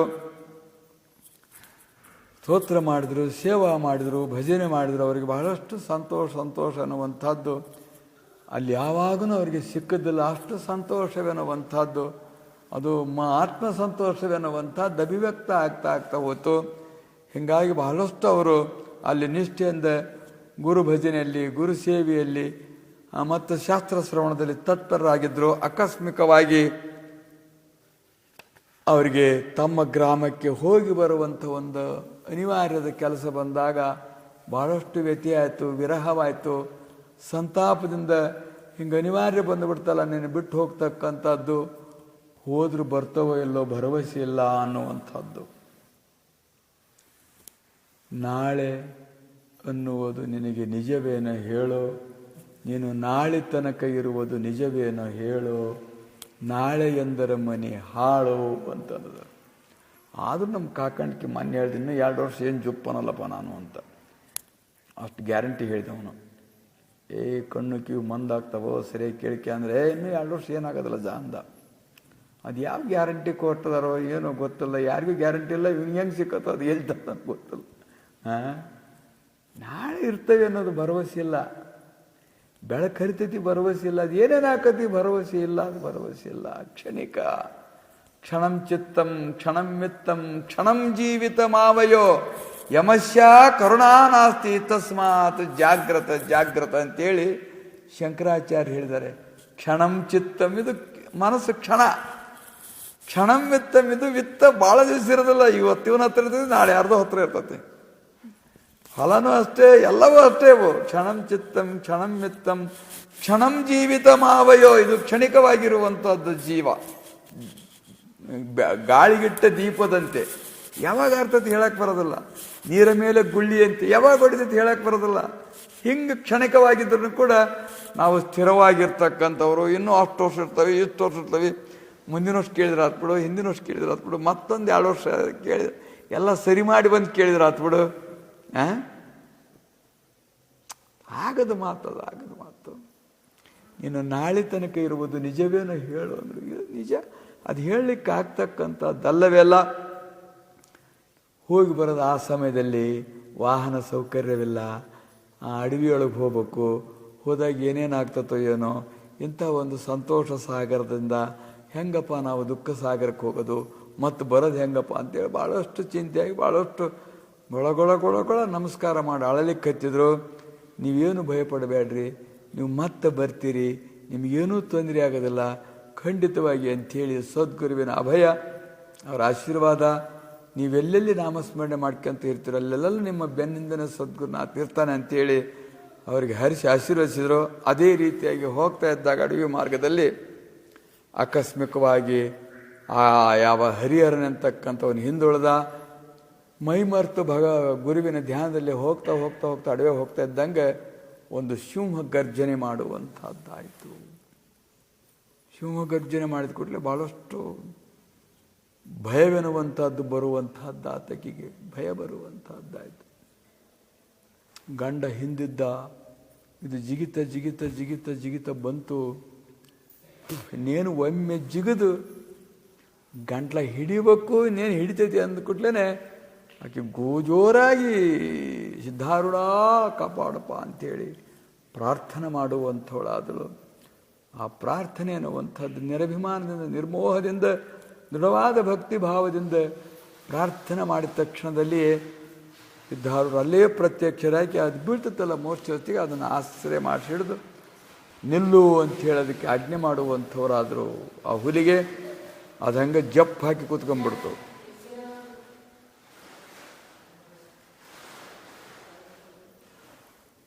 ಹೊರಗೆ ಹಾಕೋದನ್ನು ಮೊದಲು ಹೊರಗೆ ಹಾಕಿ, ಹೊರಗೆ ಹಾಕಿನ ಎಬ್ಸ ಹಿಡಿಯ ರಟ್ಟಿನ ಹಿಡಿ, ರಟ್ಟಿ ಹಿಡಿ.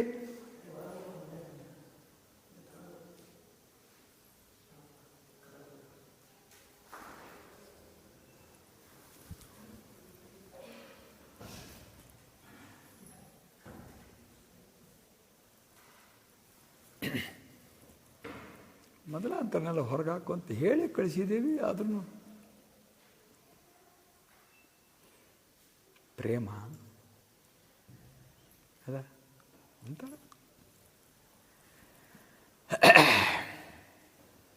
ಹೆಂಗೆ ನಿರ್ವಿಮಾನದ ಕಾಪಾಡಪ್ಪ ಕೃಷ್ಣ ಅಂಥೇಳಿ ಯಾವಾಗ ಕೈ ಬಿಟ್ಟು ದ್ರೌಪದಿ ಎತ್ತಿದ್ಲು ಎರಡು ಕೈಯ, ಕೃಷ್ಣ ಬಂದು ಹೆಂಗೆ ಕಾಪಾಡಿದನೋ ಹಂಗಾಕಿ ನೀನೇಪ ಗತಿ ಅಂಥೇಳಿ ಎರಡೂ ಕೈ ಎತ್ತಿ ಕೂಗಿದ ತಕ್ಷಣ ಅಲ್ಲೇ ಪ್ರತ್ಯಕ್ಷರಾದರು. ಅವನು ಇದೆಲ್ಲ ನೋಡ್ತಾ ಇದ್ದ, ಓಡೋಡಿ ಎದಿ ಡವ ಡವ ಡವ ಡವ ಅಂತತ್ತು ಹಿಡಿದು ಕೊಂತು. ಆಕೆ ನನ್ನೂ ಕೊಲ್ತತಿಲ್ಲಿ ಬಿಡೋದಿಲ್ಲ, ಇನ್ನೇನು ನಮ್ಮದು ಮುಗೀತು ಅನ್ಕಂತ ಅವನು ಬರ್ತಾ ಇದ್ದ. ಬಂದ ತಕ್ಷಣದಲ್ಲಿ ನೋಡ್ತಾನೆ ಅದು ಸುಮ್ಮನೆ ಇತ್ತು. ಈಕೆಗೂ ಸ್ವಲ್ಪ ಚೇತನ ಬರುವಂತಹದ್ದಾಯಿತು.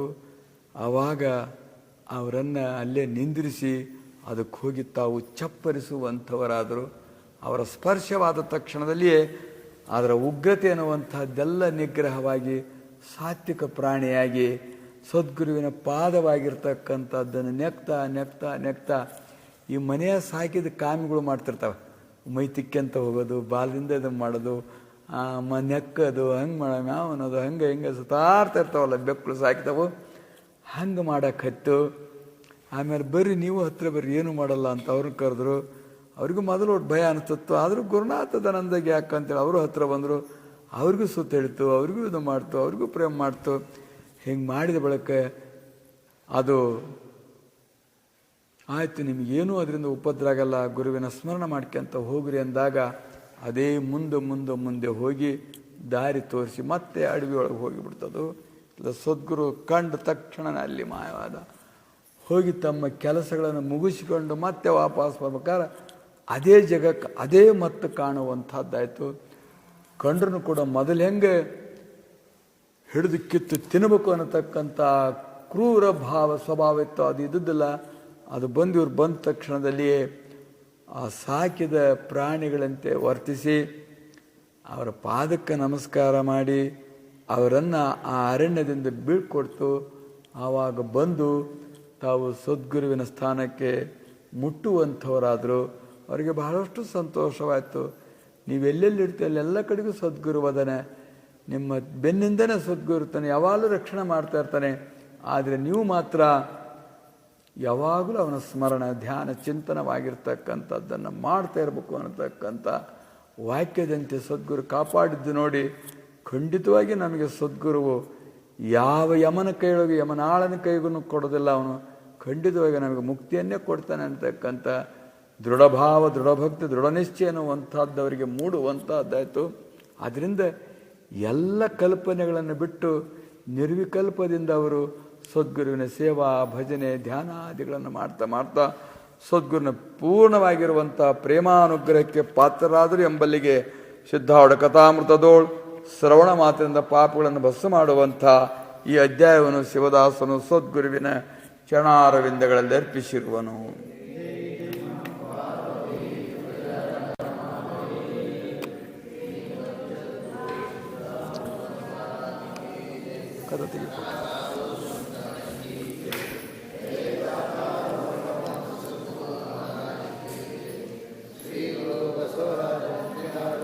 ಇದೇನು ಆಪ್ ಮಾಡೋದು? ಆಪ್ ಆತ ನೋಡು.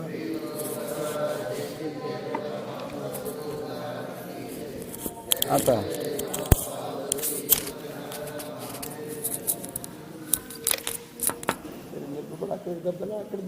ಆ ಕಡೆ